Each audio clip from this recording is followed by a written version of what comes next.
Yep. Okay, flipping it. What's up, everybody? We're live. We're alive. Here at the heartland of Empire. Here in the Devil's Nest. That's right, we're in Washington, D.C.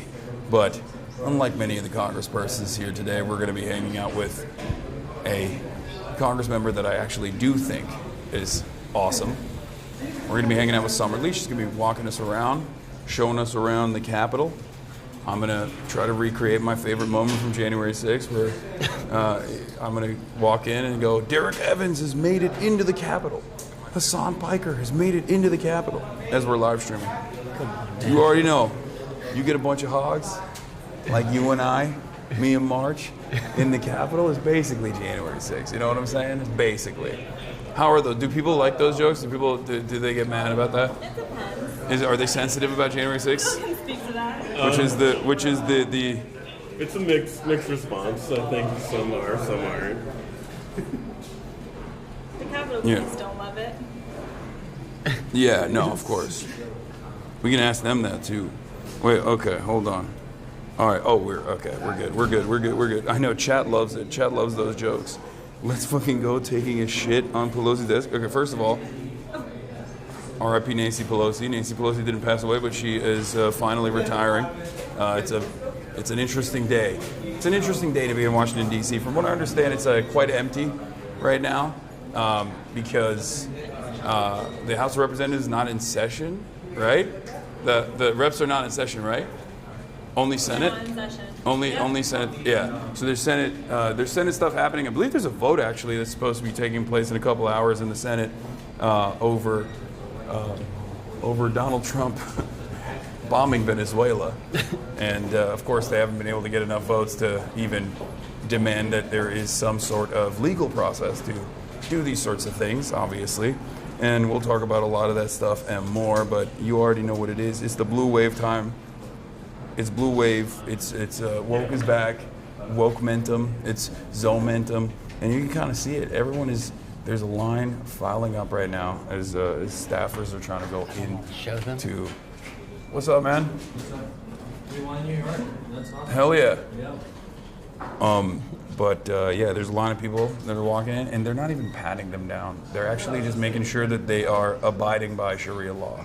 The zomentum didn't just impact New York in a significant way. It seems like jihad has made its way into this nation's capital. That's right, woke Sharia is alive and well here in Washington, D.C. So yeah. You can't say that? No, I can say it. It's fine. I met Summerlee and she was so kind and cool. All right, I'll tell her that. I'll tell her that you said that. What's up, man? Nice to meet you. No, you don't have to apologize. Yeah. We're live right now, by the way. Oh, sorry. No, it's all good. Yeah. She's coming over here. Okay. Should we go to her? Yeah, she's on her way. Here, take the. New York City's still. Oh, Hey, hi. not you. Hi. Wait, I'll come down here. I know, you are so tall. Hi. Oh my goodness, who would have known? Nice to I am meet so you. short. Right? Hold up. Yeah, you can get up there. I don't want if you people to think that I'm like, Oh, yeah. that I'm super short. Let's get you mic'd up. All right. And you can What put is that. this, like a cute so little- you just take the button off from the back. It's magnetic, and then you put it. Yeah, you flip it in the back right there. Oh, there Yeah, I it is. got it. It's perfect. Honestly, and then, sometimes we have magnetic. and then you turn it like this. Ah. There we go. It's All right, we're perfect. in here. Okay. I'm gonna try so hard to not hit this multiple times. How are you doing? This is March. I'm Summer. Have you met my people? Hi, Hassan. Nice to meet you. I met everybody else. Yeah, you. All right, so we're very My excited. chief is here, but he's a weirdo. Nice to meet you. And is this security? What's going on, brother? Nice to meet you. All right, perfect. All right. So I'm gonna be honest, I Yeah. hate DC. I hate See, that's because you don't know real DC. Okay, this well- this is not True. DC. No, I always do that caveat as well. Yes, you're Yes. absolutely right. I mean, this DC is I whenever I do stuff around I here. feel you. it's always like there's like an air of evil in the environment almost. Even if it's not evil, I mean, it's like evil mixed with stuffy, mixed with pretentious, mixed with cloudy. Right. I'm very lucky that I met DC before all of this. Uh-huh. Like I got family from the area. Yeah, I got family from the area. And I went to law school here actually. Here? We're going this way. That's why we wore this. Okay. So we are in one of the office buildings now. Mm-hmm. How you doing? They're with me. Some of them. I don't know the tall one. Yeah, I don't know him. Don't do that. No, I'm joking. Damn, you're ready to get him. No, I'm joking. But yeah, no, we're over here. So listen, this is Capitol Hill. Capitol Hill, not DC, but this is actually it's kind of bustling. I'm a little bit shocked. Yeah. So like we're just. Oh my God, that is so. Listen, when you talk about staffs, this is my staff, and I like my staff very much. The staff over here that said, "Oh my God," when you walked in, is my roommate staff. Oh, okay. So I like them very much too. But listen, this is the cafeteria. Obviously, we're in like 6 weeks of a shutdown. Yeah. So I was not quite sure how. I'm surprised they're still feeding the staffers. They should be. I thought they would have cut down on their feed the too. Staff is feeding them. The staff are feeding themselves. Yeah. Yeah, no, they're paying for this. Yeah. They're paying for this food. Like it's a cafeteria, but you got to pay for this food. Yeah. So we have a couple cafeterias. So it's like you have this one over here in this building. All the buildings have a little bit of something, and then the Capitol. But then this is where everybody comes. My team, y'all eat down here, right? So, before we move around, is the audio good? Okay. Why don't you introduce yourself as well one more time so we do it the right way? Yeah. Hey everybody, I'm Summerlee. I represent Pittsburgh, Western Pennsylvania in Congress. So this is my second term. So I know my way around here a little bit, but not enough that I have enveloped the air of evil. But I'm a congresswoman, and I'm excited to show you all around. We got friends. We have in DC. some. I'm a progressive, actual, real life. Yes. Progressive, not the fake ones. Yes. So there are some of us here. She is. She's dope. For those of you who don't know, but they know already. They know. And if you don't, now you know. And they're about to find out. Yeah. All right. So what do you? What's the plan here? What are we doing today? All right. So we're gonna go through here, right? So we're in one of our office buildings. We're gonna take a tour of the Capitol. It's gonna be an abridged tour because honestly, you could spend years going around this place. So we're gonna go through here. We're gonna go through like the tunnels. We're gonna see all that. Ooh, the tunnels. Yeah. So we have all of these places are connected by tunnel. We're gonna walk through our tunnels. We're gonna go through the Capitol, hopefully. We're gonna have to move quickly when we get like around the House floor. Yeah. I mean, you asked me. I'm gonna try to get you in the House floor if you want. That'd be great. I know y'all aren't gonna be able to come. Like the people aren't gonna be able to come with us. Oh, they're not but gonna I might be able to. Like the camera can't. Oh, okay. But we can peep in. I think we can peep in. We can just do a quick peep. This is my like January 6th tour. You know, that's what. I don't know the route that they took on January 6th. This is. I don't think we're gonna take that route. Yeah. But so like everything is connected by tunnel. Lauren right? Boebert, she knows the route. She knows there are people who know the route. Yeah. I wasn't even here when all that happened, so honestly, I watched a video of that, and I was a little scarred by it, like watching it, and now knowing just like being here, knowing how this place works, like to now envision like an actual insurrection happening here is wild. Yeah. Well, we were there basically because everybody was kind enough to live stream it. Yeah, I know. Which was like, I think that was but now knowing what I know and seeing like the breaches that they were like really breaching defenses. Yeah. Like, they made it to places that they should not have been able to make it. Yeah. So that is a little jarring, but and you'll see like just walking around here, like you will get it. Like you should not be able to get. Listen, dogs are everywhere. Yes, I used to have an office dog too. Way. Everybody have an office dog. That's cool. Yeah, we love our office dogs around here. I forgot that this is also all the politics nerds, so everyone keeps like passing by being like, "That's Hassan Piker." I'm like, "What?" This is your place. Yeah, this is Welcome like home, brother. This is like a convention. Welcome home. So look, like right here, all right. So this is they're all with me. Hi guys. Sorry, this one. So look, this is the tunnel, right? This tunnel connects all the different office buildings. And this is just the house ad. This is what the QAnon people think is like the baby transportation tunnel. That's what they think is going on. I don't know nothing about that. I missed that. But this tunnel, Q, is really nondescript tunnel, other than the fact that on the wall are like all these portraits. Mm-hmm. These are pictures, like every year, I think, we do a competition with kids, like high school kids. Every single district. So every district gets to pick a winner. So all these pieces of art are all kids. I'm surprised Trump hasn't gotten into this as well and just be like, we're gonna take these down and we're gonna put photos of me. Just him. Yeah. Just him. Photos of me posted up. I actually found a rare Trump. You want to see? I posted it on my Instagram story earlier, and then I added you on it. But then I thought it looks weird if I post this and say, "Oh, like me and Summerlee are gonna be in the Capitol." But have you ever seen this? I've never seen this. I'm gonna show you guys too in a second. It's on my Instagram. Have you ever seen this? No, I've never seen this, but I'm not. That's the rarest Trump I've ever seen. Honestly, is this real? Yeah, it's from 2001. It's the most normal he's ever looked. That's a real. It's very. This is He Trump looks very normal in it. throwing a fit, like he's kind of blasting a fit here, and I'm a collector of rare Trumps. So this was a unique moment What do you do for me with them? because I feel like I just have them for my own personal sake, safekeeping, you know. Just for shiggles. Yeah, that was. Honestly, I'm not in the business of Trump. Trump, I don't follow him. I don't wake up and consume him. That's definitely a healthier way. This is for mental health. The only thing that I'm tickled by, and I'm not gonna lie, is at the end of his little stuff, his tirades now when he says, "Thank you for your attention to this matter." Oh yeah. I do chuckle at that. That's so funny. That's like the only thing that makes me laugh a little bit. Yeah. But other than that, yeah. He's been having a tough go at it, especially with the blue wave that took place last Tuesday. He looked defeated. I like to analyze like how he feels off of his hair, and his hair was looking like shit. See, I didn't look at his hair. Yeah. I think that's very fair. No, he should feel that way.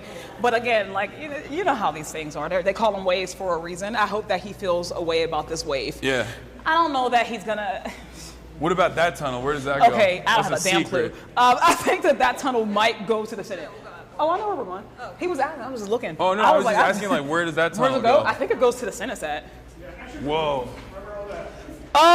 So look, the Senate, they have like little hideaways. They have better offices than us. They are much bigger. What are they doing in the hideaways? Chilling. That's crazy. So like you see how we got to walk from these, like we're all in these office buildings. We get 15-minute on calls for votes. Like that's it. And you got to get there, right? So when 15-minute come, you got to come from your offices, you got to run, you got to do whatever you got to do. The Senate has these little hideaways in these hallways. So they're closer. Okay. So they like them better. But like honestly, so this is just like Do we have bars down here, by the way? I'm shocked that we're still getting coverage out in these tunnels. It's not effing. It's not. It's still going. All right, we're gonna go this way. Whoop. So we're gonna go up. Look. Okay. This is. How long did it take you to figure out? Okay, there's no way we're gonna get cut off. Do you want to go up the steps? No, we can take the elevator. It's all good. Even if it cuts off, it's fine. Okay. Or if it's too many people, we can actually just take the steps. If you guys don't mind. We'll go here and some people will take the steps. Okay. All right. So we're going up right now, right? So look, we were actually across the street. We're in the Capitol now. So we're headed up to the second floor. Guys, we're gonna have to be quick. Don't get caught. Okay. Okay. They may ask us to not film, so just Okay. Yeah. We've done this before. Okay, cool. Yeah. Oh yeah, we do stuff. Okay. It's got bars in here. Damn. Wait. Oh no, it got cut. It just F. Yeah, if it survived the elevator, you got a hella Wi-Fi. It came back on there. You know what? Oh, all right. I think we're good. Let's see. it's actually- They're saying hold. Yeah, no, it's here. We're back. So that's shocking because in the middle of Los Angeles where I live, I don't get service like this, and Congress has bars underground. That's crazy. To be clear, when more people are here, we don't have bars like this. True. We have bars because nobody's here. That's right. So why is nobody here? So nobody's here because they have better things to do, I guess. Nobody's here because we are in the middle of the shutdown still. So like we saw all those staffers, but members of Congress, I have only seen like 2 today. But we haven't been here for 6 weeks. So like honestly, so right now we are actually literally outside of the speaker's lobby, right? So like right there, all these entrances are like, this is the House floor. Wait. So we're not by his office. I think we are gonna go by there. This is the House floor. No, but like, is this where the thing happened? Oh yeah, is it? Yes. Philip knows. So Philip is our expert. He's our Capitol expert.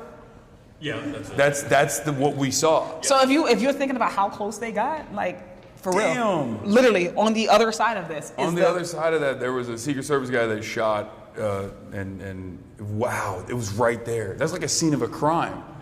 Well, I guess it's the Capitol. There's a lot of crime. I'm gonna say there's scenes of many crimes. Yeah, but this is where everything goes down. So like honestly, when we're doing votes, right, you'll see all types of people bustling. Like usually this place is full of people, especially like right here. This is where they're gonna get this is where we're gonna get got. Right here is so this is the front door. Like you can see, like a very nice door. Yeah. This is the door that leads right from the steps. So people just come up here. All of this is lined with like press. Yeah. This is all press. Wait, this is a real door? Or This is a one of real these, door. like fake doors? This is a real door.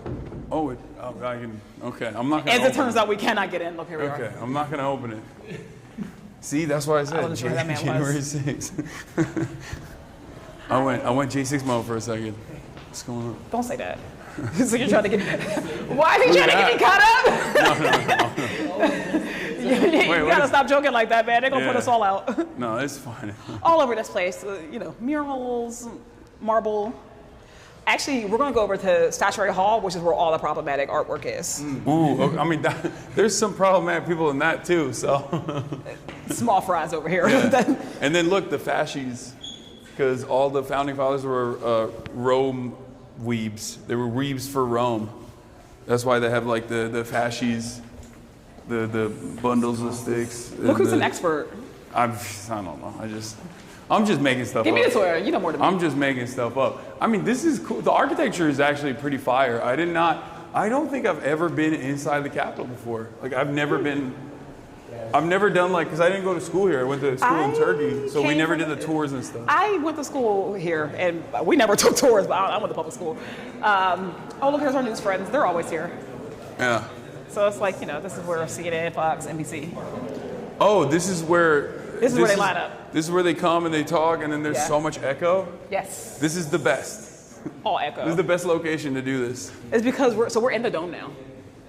So we're in the dome. So like, the beautiful white zone, this is it. Oh my God! Oh yeah, I remember people pouring in through here. There it is. All of my So you can look up and see understanding, all of my understanding of the interior is literally from January 6th. I'm not even joking. Like it's That's not. wild. If you say January 6th 3 times, Capitol Police comes and takes you. They just take you away. I won't burn my third one. I'll wait. I'll wait for a good moment. This is where all the statues live. Every state gets 2 statues. There were like no statues. All the statues were white people until like 3 years ago. Yeah. They're just now starting to put non-white guys into here, but every state theoretically got to pick like 2. Person here. Yeah. That's cool. No, they're all over the building though. This is where the most of them live. Every other part of this tour, you're gonna see some random statue of a guy who you don't remember. What about? Okay. What about the? I was gonna ask about like the Pope guy, but never mind. Yeah. See, you'll always get ran out of a place here. Oh, and then there's like people who are protesting. Mike Johnson is starving families, and This is Mike Johnson's office. oh yeah. Well, he's not here. Of course he's not He here. ain't here. He's But you know what? At the end of the day, people are just trying to. yeah. We're trying to figure out why he's not here. Oh, this is Yeah. where all the problematic artwork here. So like, dead ass, this is the baptism of Pocahontas. This is so Oh my God. like when I said this is problematic, like the baptism of Pocahontas. No This is wild. way. Pocahontas, daughter of the influential chief poet. This is not the Thomas, Disney depicted story. As kneeling as she's being baptized, Rebecca. The ceremony took place in 1613 or 1614 in Jamestown, Virginia, the first permanent English settlement on the North American continent. Reverend Alexander Whitaker performs the baptism as colonists, and members of Pocahontas' family look on displaying a range of emotions. Well, this is the way that Donald Trump wants to reflect on American history, right? So like this is PragerU version. Yeah, when he's like, it's woke. The museums are too woke. We got to fix it. That's what he's talking about. Look at though. It's nice. It's very nice. Yeah. Yeah, it is cool. It's very fancy. Yeah. I would love to stay. What's up? Huge fan. Sure. Honestly, I kind of work here. Don't want to say who I work for. Okay, well, you're on live stream, just Yeah, no, so I you know know. exactly. Oh, okay. Yeah, no, believe me. But All right, you want to get flicked up? Let's do it. yeah, man. Let me get out y'all's way. Here's you want a picture? I'm gonna tell your boss. No, I'm joking. He's our, You're he's our asking. intern. The intern is asking Summer Lee. Hey, no, I'm bored. That's crazy. That's crazy. The others are for large. All right, That's nice to listen. meet you. All right, get in here, bro. Come on. We're humble office here. Quick. Yeah, we do. All right. We got to keep it moving, bro. All right. Hell yeah. Nice to meet you. Coalition. Let's go. Hell yeah. Take care, man. Have fun. All right. I'm trying. I am actually. I'm having a lot of fun. This is fun. So as you see, you might not know we're getting ushered out of this place too. But yeah, here's all the rest of the pictures. They're always the that is the picture where like I think is that the one? One of these pictures is the one on the internet where they like circle all the slave owners. Oh, it's probably that one. Yes, that is the definitely that Declaration one. of So like Independence all one, these pictures depicting a very particular version of history. But Damn. Abe had boots? He had Honest Abe? He had boots on. He had heels. fashion setter. He was before his time. He was tall as hell too. I think it's like inappropriate. If you're tall, you shouldn't be wearing boots at that, especially at that age. So you don't wear boots? No, I wear boots all the time. But I feel like we've gotten taller in general now. Whereas back And then. you're taller than what I thought you were going to be. Oh, really? Yeah. I do hear that sometimes. No, because I always see you sitting down. Meanwhile, everybody else always tells me they thought I would be taller. What is this? Oh, okay. All right. So where are we headed now? All right, so we are headed now to the crypt. So we are right there, actually. So literally, this is under the point of the dome. So all of this is the crypt. Now, there are stories about this area. A couple things, right? You come over here. Ooh, like spooky stories? No, I don't think they're spooky. But like this, they say that right here. So this is the center. So this is like this is the center of the dome. But also, I think that this is where they get the quadrants in DC. So like if you leave Capitol Hill, you go to real DC, you can get northeast, northwest, southeast, southwest, DC. All of those quadrants are like based off of the center of this area. Wow. But is this the actual crypt where they claim that like that George Washington is buried under?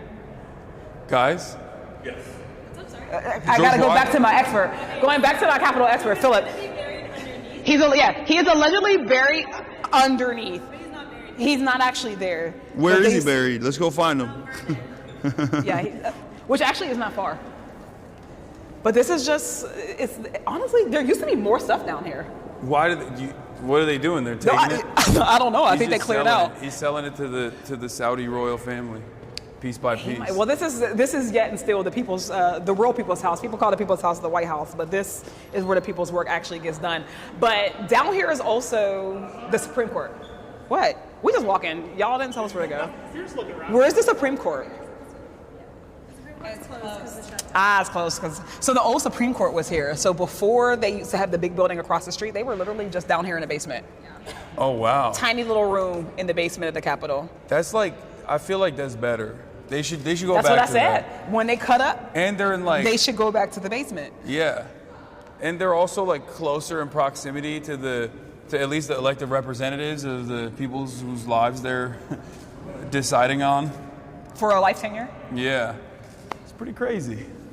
Okay. All right. All right, let's go outside. You want to go see the plaza? Sure. So you haven't been on inside. Have you been outside of the Capitol? Not really. The only time I've ever been to Washington, D.C. is for the White House Correspondents' Dinner. And not even the dinner itself, but just events around It's it. okay that you went to the dinner. No, I didn't go. But I mean, it wasn't on some like principal shit. I just didn't, I wasn't invited. I was like, same. So you've never just been to DC for No. You ain't never been to the go-go. You heard go-go music? Go-go music? Yeah. No. Go-go is like the cultural music of real DC. Uh-huh. I think Yeah, I feel like we we should have had some go-go playing for you to actually receive you. I went to a wipe out nightclub. this place. I went to You've a not nightclub had- one time. You had chicken and mumbo sauce. Like, if you haven't done that part of DC, when you do that part of DC, then tell us how you feel about real DC. Okay. So All what right. brings you here? What brought you here today? Why'd you want to come to this place now? I am here for CrookedCon specifically, but since I was doing that already, I thought, I'll go to New York earlier and go to the victory party, and then pull up here a day early so we could do this collaboration. And I'm really fortunate that you were able to take some time out. I mean, I know there's not a lot on your plate currently. So this is as good as a time as ever. Disclaimer, I'm not on vacation. I can't speak for anybody else, but I'm not on vacation. We work for real. What is this? Oh, this is one of the people. This is so every state. Father Damien. Yeah, every state gets 2. So this is their second one. He look like that, right? According to the statue. That's a cool way to look. He was so rotund. Robust? Yeah, or square. So rectangular. Honestly, I've never looked him up. I'm intrigued.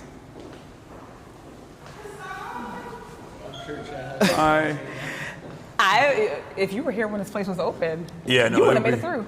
Yeah, it'd probably be a little annoying. I feel like this. It It's gets on for tough. Congress. It We're gets gonna go tough. this way. So when you come back here and you're a member, they ain't gonna love you the same. Oh, yeah. That's never. Yeah, that's what everybody says. Everybody says, I'm not gonna do this. I don't wanna do this. Never. Oop. All right, we made it out of here. Okay, I'm so already look, breaking stuff. just to talk about where we started, we started over there. Oh my God. So I met you all the way over there. Whoa. And we walked under. So that's how you can get up. So that's how, like, when it rains, weather, you can come under the tunnels. That's pretty cool. But when you come here outside, usually, so this is the plaza where everything is, right? We got all the office buildings. They're over on that side. Notice that we didn't go to the Senate. We don't go there. Yeah. No. Well, there is Senate is in session right now, isn't it? Yeah. They're doing stuff. I'm not. Some stuff. Oh, okay. Not a lot. Something. They're doing something, They're doing I guess. something. I don't know. So we got like the Library of Congresses. So there goes the Senate. There goes the Supreme Court right over there. And then there's usually in session, right? You get people running over here. People are usually doing press conferences over there on the what we call the little triangle. Usually you have like press all lined up here. So when I say you press line from here, when you walk up the steps, all press till you get to the door. This is where the famous bill sat. Oh yeah, I'm just a bill on hit Capitol. over there. I know that. That's where the bill was. Yeah, This is a famous place. Andrew Cuomo made a version of that as an AI, And it was pregnant. and it was pregnant. Yeah, It was weird. pregnant sometimes, but not all the time. It's weird that he just chose to make the bill sexualized. Can and we pregnant. just say that I for one am excited that the most embarrassing campaign in history is over. Oh my God, I know. I mean, I have obviously some personal. Shout out to New York. I have yes, amazing. I have some personal investments as well in terms of like I'm glad that they're no longer dumping $3 million into putting my face on Knicks game advertising. Yeah. Next to the They do burning this for you. towers. Yeah, you get. Yeah, they were like, they were really pumping it. They really just went, we'll just tune the dial of racism up to 11. And it's not gonna get better. Yeah, no. It ain't getting better. But Because there's no responsibility. There's no accountability. You know, the election's over. They lost. You think they're going to be like, okay, we should be racist. We shouldn't be racist anymore. Yeah. Doubt it. It's But just- this it's guy's just right over there. Crazy because it's like he is technically supposed to be a Democrat, which makes it worse. I feel like because then it's like We if should you're talk doing about this, that. Listen, they always say the party is a big tent. That tent has gotten much bigger. Like it's not expanding. I think we're expanding it. We're bringing in people. but they're not. Every day super we bring in stoked. somebody, they just go off the deep end more. Yeah, for whole for campaign every was summer off the league, we deep need end. like 3 Klans members, I think, to moderate it. Is the attitude that some people have? I think not everybody.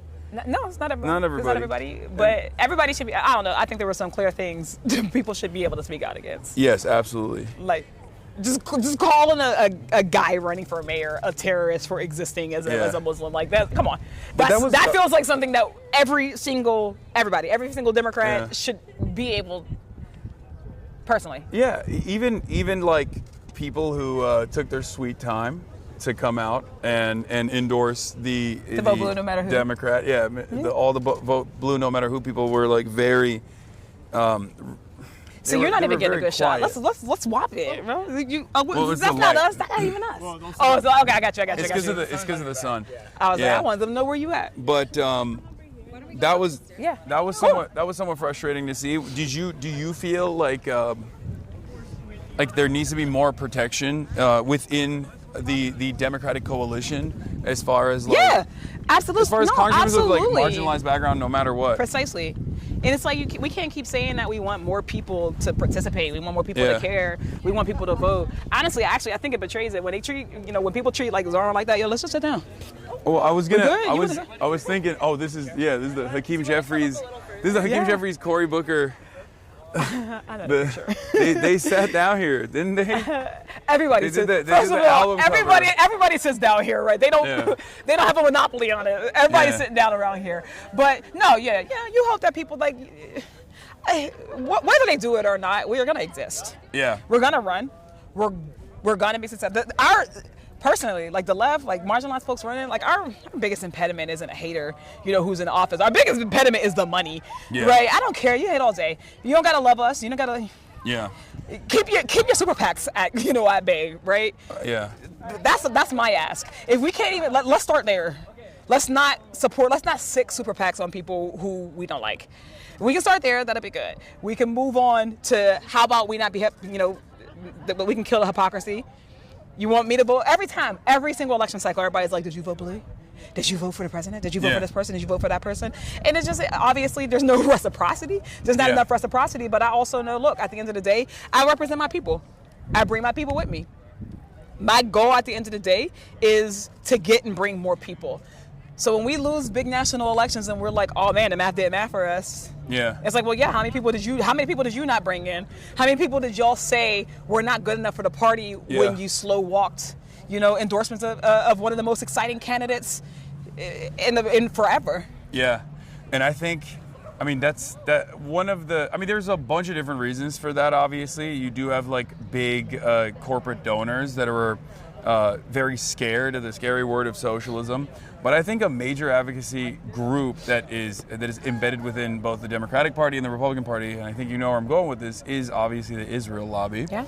And you were uncompromising in your values, and you spoke out against Israel's war crimes, against Israel's genocide, and you were one of the few that did not get punished in that same cycle where AIPAC obviously put a lot of historic amounts of money, in AIPAC subsidiaries put historic amounts of money against Cori Bush and Jamal Bowman. Yeah. I do want to start with we're getting deep now. You want to go over to my office? We can do that as well. We can still walk and talk, but let's get deep. But I want to start with what motivated you to run for office, what your background was, but also in terms of that last race, what do you think you did that allowed you to cut through that noise? Yeah, is this something you thought about? No, I think about it all the time. Yeah. We had, obviously they were able to take out my brother and sister, Jamal and Cori Bush. I think that they are also people who were exciting. They cared about people. I can say this unequivocally. I have never seen someone go as hard for their people just persistently as Cori Bush. She goes hard. When we're talking about people should be excited about politics, that's the type of energy that we should bring. And then the reason why they target people like us is because they're not trying to really just take out us. And they're trying to extinguish that energy. Yeah. People aren't supposed to come to politics and be excited. Yeah. So they want to kill hope. They want to kill that hope, right? That's honestly. what it always feels like to me. Even with that's. If it ain't a slogan, they don't want it. Yeah. They only like slogan hope. Or even as far as hope in general, it does always feel like there's this energy, especially emanating here, that politics is supposed to not give you good things. It's not supposed to offer you. The government's not supposed to give you good things. The government is not supposed to do anything for you.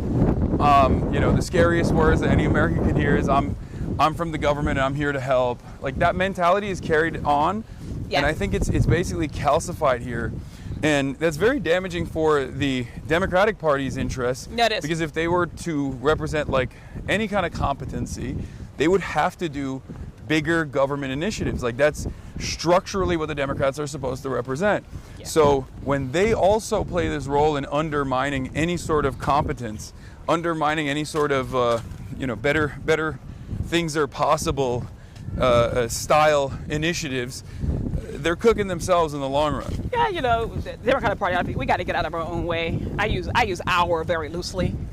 I like to think I'm not in my own way. Yeah. But Yeah, no, I mean, I think it's a couple of things, right? The original question, we work hard. I think that we had a little bit of luck, you know. I've always been very fortunate to have people who support me. And it's not like, I don't even just like my districts, obviously, but I mean, like, we have friends. Like, my first election, AIPAC came at us. That was the first election that AIPAC even existed as a PAC. Yeah. So like when we were looking to see who was coming after us, we didn't even know what the PAC would be called. Like, you know, we thought it might be DMFI. We saw them in the cycle before. It wasn't them, right? It was this they're new at the time, like United Democracy Project. Yeah. We had no idea how they would come in at us. You know, we were 27 points up, something like that. They came in like the last 3 weeks, $1 million a week. Yeah. $1 million a week. The only reason why I survived then, and the reason why I think we survive now, is because, I mean, obviously you got to move. You got to move right? You kind of got to be perfect. Yeah. But we have friends like Justice Democrats. You know, they honestly, for real, they came in. Like Justice Democrats, like they came in from the beginning.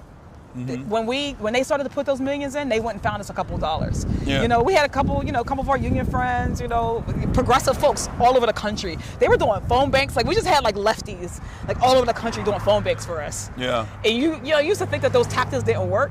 Yeah, when they're spending millions of dollars to say you're a Trump supporter, you know, that you're going to destroy the Democratic Party. That's what they said. So that's really Which is okay. cool. So that's exactly what I wanted to talk about. So what a lot of people might not understand is that when AIPAC actually is dumping money into opposing a congressperson, they don't actually do it on the boundaries of Israel, because even AIPAC understands that Israel alone is not very popular. They have never mentioned it in any of my races or any race that I've ever seen. With Jamal Bowman and with Cory Bush, like they actually never talked about Israel. The real reason why they were dumping that money was because of their position on Israel. Yeah, it was a position on Israel, but it's also just their position on the status quo. Yeah. Right. But All the folks who are big donors to AIPAC, yeah, they have interest, just corporate interests. Yeah. Right. It was like the CEO of like Home Depot. Yeah. You know, exactly. it's different people who are coming at folks who are vocal, who want to tax the rich, who want to hold, you know, the system, whatever the party is, accountable. Yeah. That was really the common denominator. Yeah. No, absolutely. But what I was saying is that their angle of attack is never on the boundaries of Israel, but it's never because I'm not a Democrat. That's what they told me. Yeah, we're not going after Summer Lee because she's, she's trying to hold powerful corporate interests to account. We're going after Summer Lee because she doesn't cooperate with the Democrats if it's the primary, and I assume if it's in the general, there's like different lines of attack that they change up, right? Like. It's usually no, they did the same attacks. Oh, they just so what were I guess a little tiny bit different. What were the common threads there? Like, what were the lines of attack? Honestly, genuinely, it was nothing but like, she's not a good enough Democrat. Yeah. They just changed the message on every medium. So on TV, wall-to-wall coverage. You know, just like ads is like Summer wants to destroy the Democratic Party. Just wall-to-wall coverage. You wake up, and you. Honestly, at this rate, we're gonna go that currently. way. We're gonna go in that door. I would never go in that door because it's easier to get into this one. It was like every day. You go outside, you can check your mail. One day there were 4 mailers in people's mailboxes. Each of them had me with like Marjorie Taylor Greene, Donald Trump, right, trying to paint this picture that, you know, I'm not a good enough Dem. They pull, you know, out of context tweets. Yeah. You know, they did stuff like that. Oh, classic, yeah. But it was like all fear-mongering, right? Just like they're radical, they don't know enough, like they're not us, right? Yeah. It's the us versus them thing that they do anyways. So that was the message that they sent. And then they went, they didn't beat me, right? But they lowered that lead. Yeah. We went from 25 points up to winning by like 900 votes. But it's so, like, that is so undemocratic. Like, I know this is a point that gets stressed quite a bit in terms of like any kind of corporate lobbying and any sort of like super PAC, but it quite literally is antagonistic to democracy. You do the right thing, like on paper, you go out, you speak to your constituents, and you say, here's what I've done, here's why you should vote for me again, here's how I'm going to fight for your values and fight for the things that you care about. And then they can lie. This faucet of unlimited capital can just come in and just disparage you and make things much more difficult.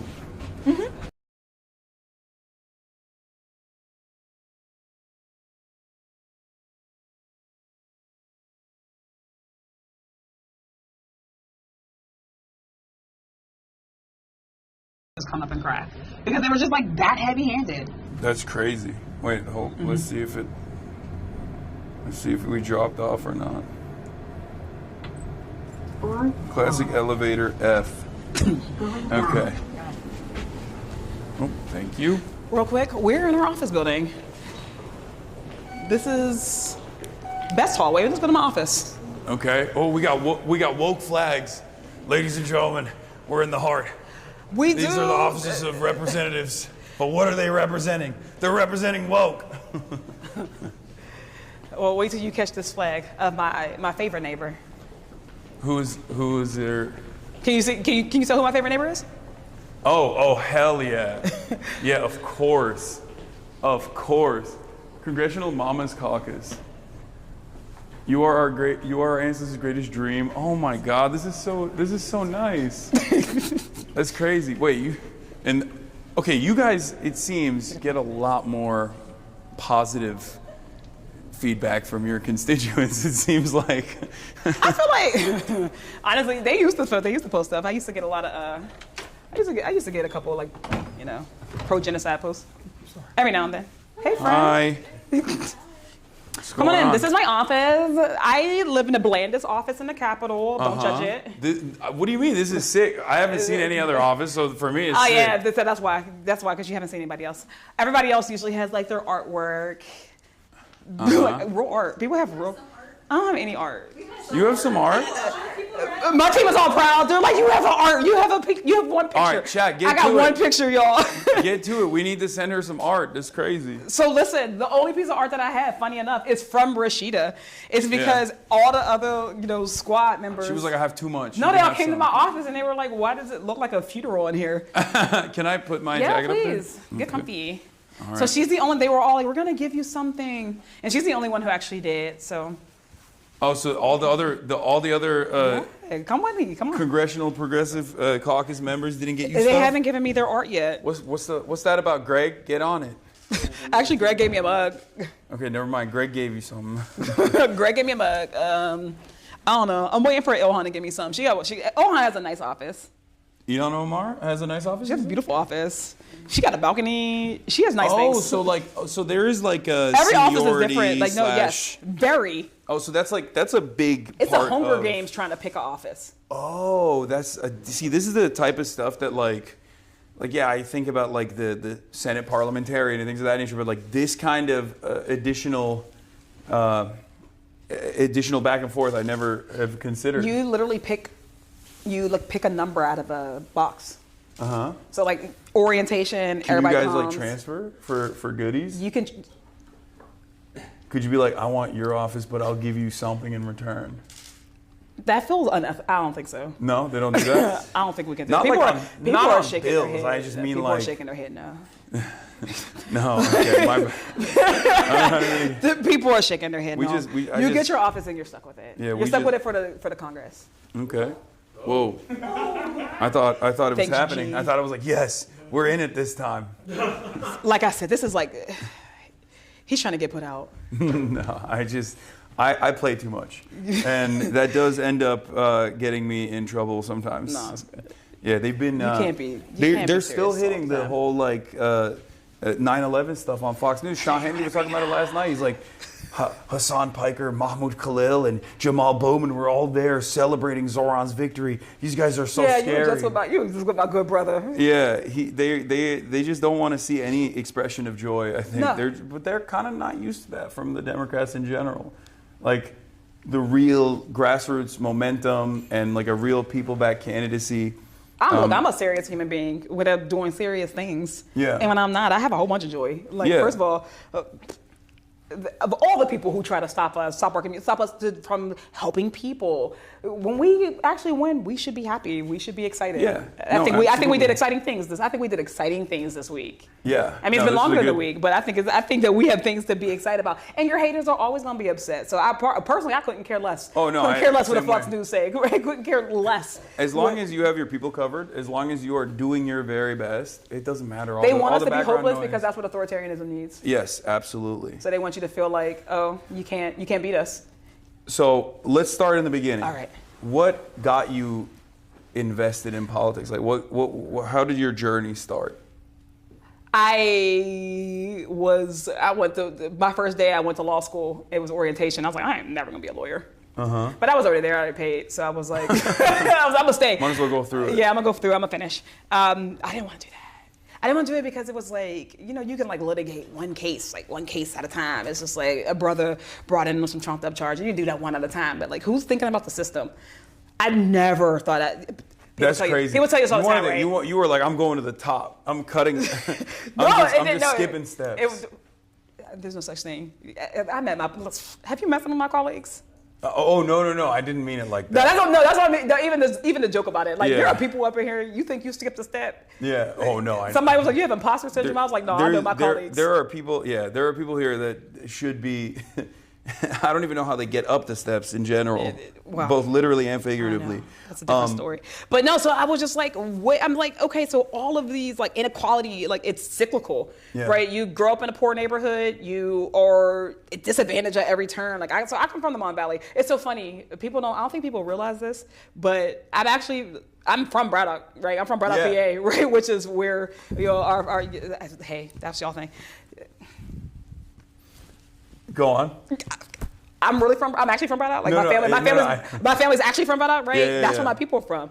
Yeah. So, you know, we grew up steel mills, all those things. We got some of the worst air quality in the nation. Industry collapses, towns abandoned. Was your what about your family's background? Were they working in the steel mills? I had a whole bunch of family working in the steel mills. Yeah. And that was like there was unions back then. You know what's interesting about that? Yes. Pittsburgh has always been a union town. We don't just say that for fun. Pittsburgh has always been a union town, and this is the thing that I think gets me in trouble. When we used to, in the early days, just on like this environmental racism stuff, like working on this environmental racism stuff, like reminding people like we have the worst air quality. You know, we worked in these steel mills, and like the mill was not sustaining the community the way the community is sustaining the mill. People were upset when we talked about that, but like I had a license in ways of other people. Yeah, I had family members who worked in the mill, and they were not in the unions because black folks couldn't join the unions until I believe, like, don't quote me, don't be mad at me if I'm completely wrong, but black folk couldn't join those unions until like the 70s. Yeah. So like the last generation of my family, you know, who was in the mill, my granddad was in the mills. He actually left the mills and somehow became a teacher. Oh, wow. So I think he might have been, I don't know if he was able to be in USW, who I rock with hard. Like I rock with my labor brothers and sisters, but he wasn't the teachers. Yeah. So since then, you know, the whole thing was like, we want better for you. We want you to be in safer jobs. Like we want you it ain't got to be about getting out, but we want the community to be good for us. You shouldn't have to leave your own community. You know, you shouldn't have to get out, right? Like all the things, you go to any other community, we want the same things everybody else want, right? No, absolutely. Like I don't want to be gentrified to get a coffee shop. Yeah. You know, I would like us to be able to have a grocery store in our community. I'm living in that type of community, right? We don't got a grocery store, you know, poor air quality. You used to go down my street, like you used to go down Braddock Avenue, and you can smell. So for us, you know, rotten eggs. Yeah. So it would smell like rotten eggs. It was like the sulfur trucks. Yeah. So like that's what I grew up around. So I wasn't an expert in like environmental justice or anything, but like I lived it. So when I first started to run, honestly, it was actually just like trying to get other people to feel like they can actually do something. Like the system shouldn't be sending us people. We should be sending the system people. Yeah. So I was organizing, you know, like trying school board, local stuff. Like people don't, everybody's always what was the issue that you find yourself organizing around initially? Then? Yeah, back then. So my high school has gone viral for a number of things. Okay. This particular thing, this 1 year, my school went viral, I think 3 separate times for like police officers and like the principal allegedly like beating kids up on camera. That's insane. It was on camera. But it does happen a lot. So school resource officers? Yeah, but one of the problems, you get school resource officer, but like the principal was kind of like involved. That's like crazy. In a number of the videos. He was throwing hands. A kid had his tooth knocked out of his throat. By the principal? Out of his, So allegedly. Okay. I grew up in Turkey. Like I experienced corporal punishment quite a bit in Turkish schooling.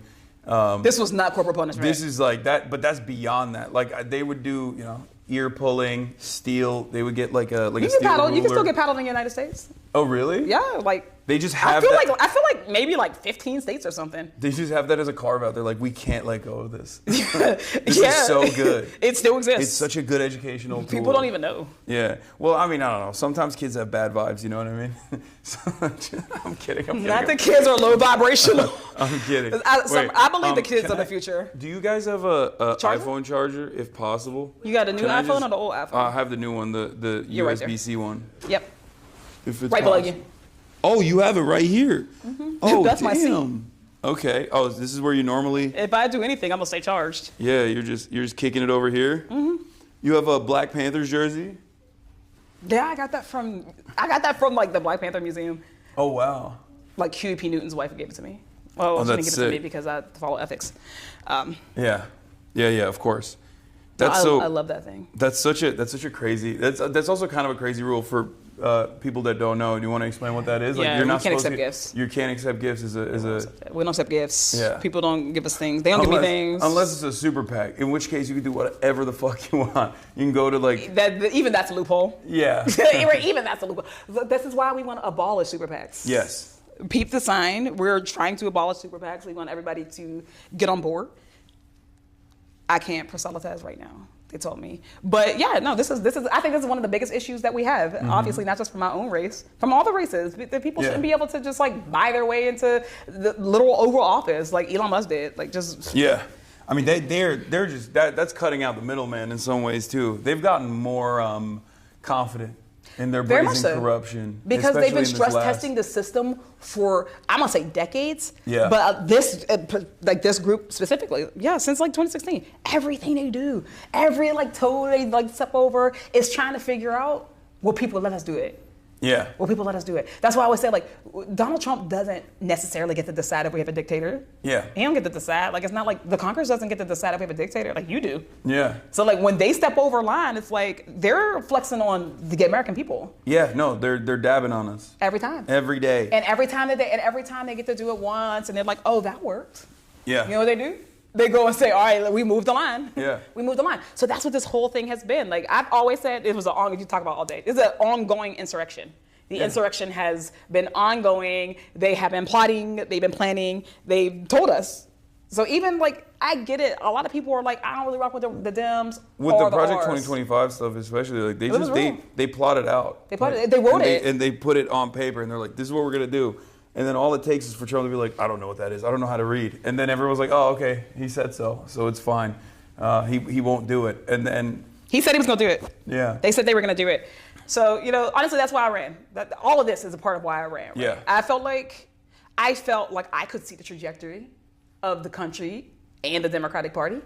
I felt like if I can see inequality and I can see like how it functions at the systems level, if I can see people who aren't apathetic like the party, that was one of the reasons why I really ran. Like they kept saying like all these people are apathetic, they don't care. I'm like, that's just not even true. People absolutely care. Yeah. Sometimes people are hopeless. yeah, Sometimes they feel discouraged, or like how many people in communities like mine, like they've seen, the president, Democrats and Republican, they've seen the volleyball game happening forever, and their communities haven't changed. yeah. Things haven't changed in their life. Their material conditions are only They haven't deteriorating year after year. Absolutely.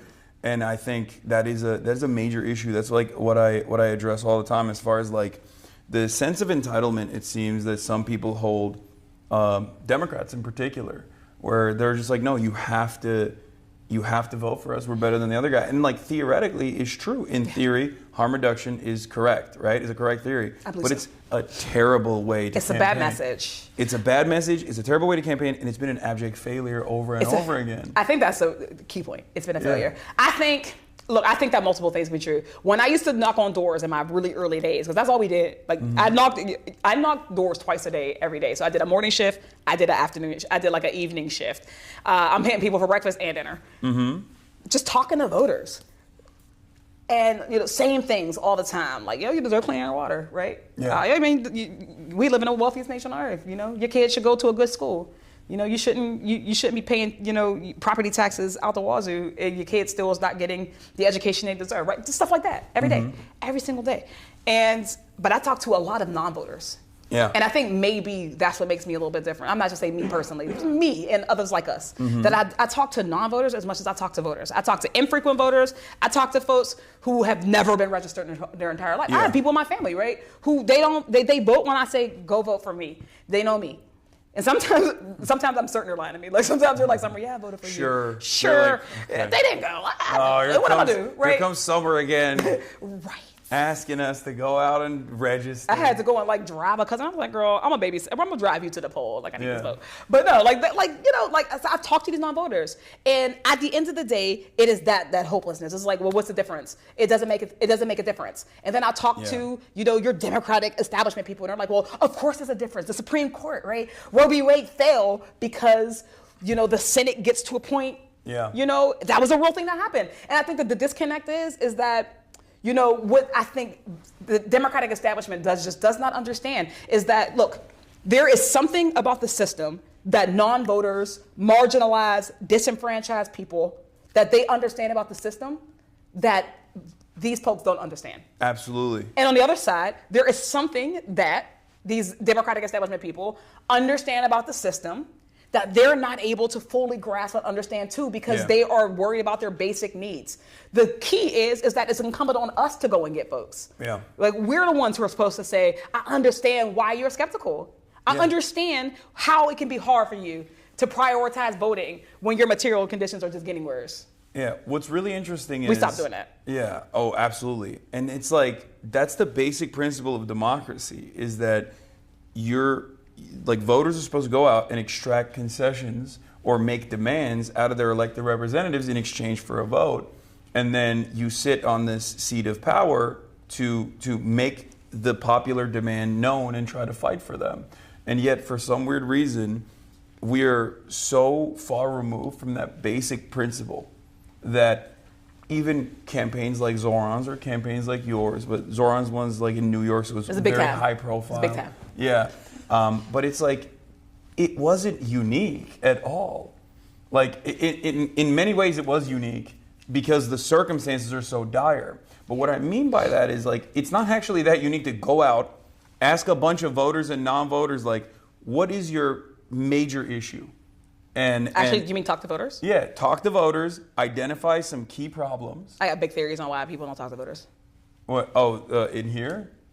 Oh, I would not love even to, just here, right? Just I would love to get into that because that's a major gripe that I have. We'll circle back. But what I'm saying is, like, it's the most basic thing. You go out and you ask people, like, what's your issue? How can I solve it?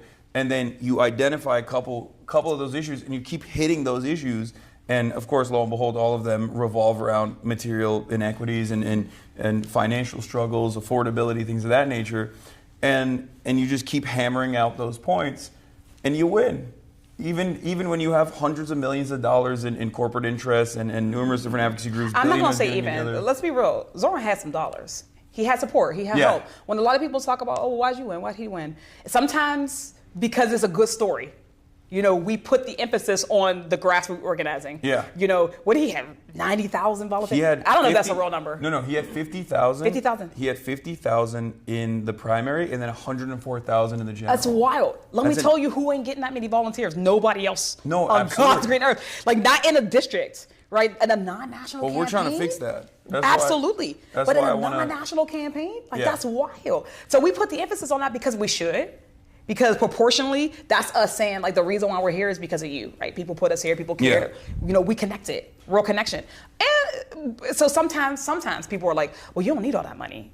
But it's like, At the end of the day, when your ops can get out anything, say anything about you, and you can't counteract it, it does hurt. It hurts because now you need more. Like, you need more volunteers to now go. Now you got to counteract the lie. Yeah. So, like, the idea that we don't need money, like, I would love, and I can't wait. It exists.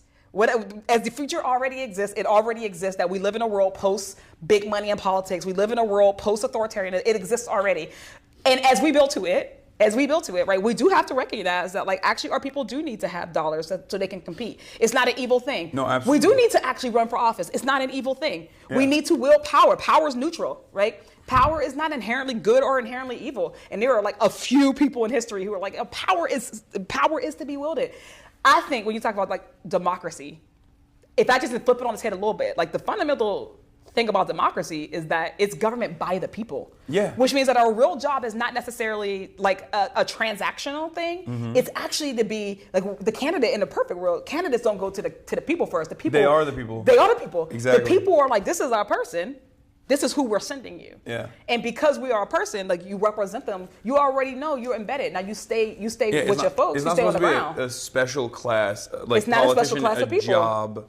Yeah, it's supposed to be you're a teacher, and then you're representing your community. You're representing your community. You can be anything. Mm-hmm.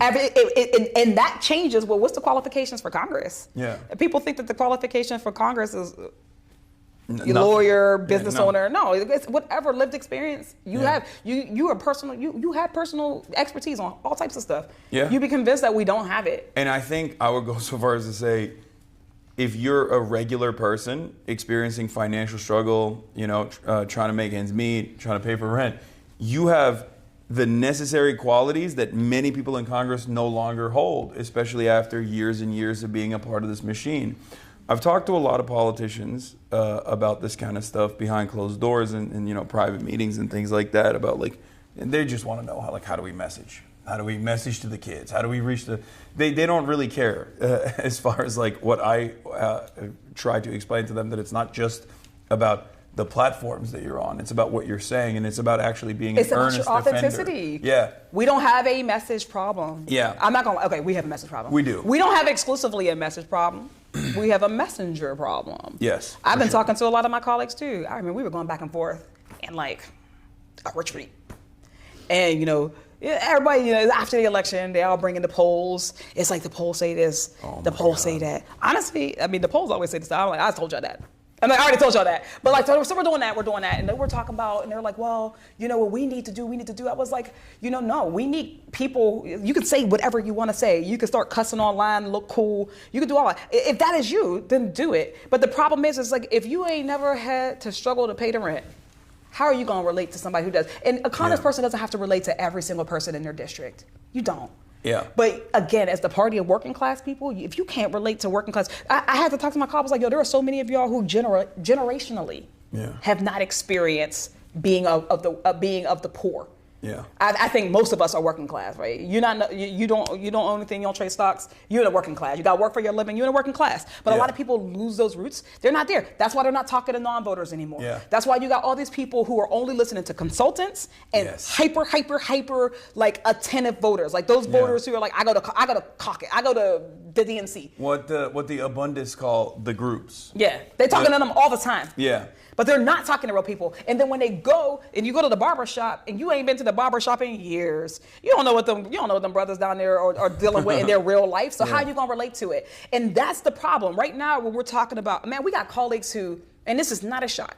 We got folks who have been here for longer than I've been alive. Actually, they've been here longer than I've been alive, which means they've known various iterations of the Democratic Party, various iterations of the Republican Party, and now they have officially known a different iteration of the country itself. The country that they've known, that we've known, it does not exist anymore. We are in an authoritarian regime. Yeah. And there are too many people who are nostalgic for a time that will never exist again. Yeah. It cannot exist again. Whenever they say, I want a strong Republican Party, the way things used to be, I'm like, no, I want no Republican Party. I fell out of my chair. I'm like, no, I want. That's like saying I want a responsible plan.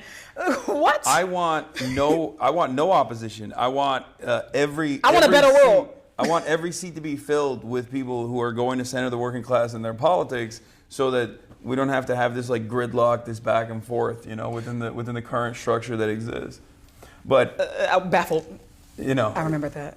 It's a very silly way to approach it, and I think like a lot of people see that and they think it's inauthentic as well, because they're like, we're Democrats. If we're Democrats, why the fuck do we want? Remember when Cuomo, when the question on the debate, on the 2-hour debate they did, and it was like, how much you pay for rent? The debate got you, right?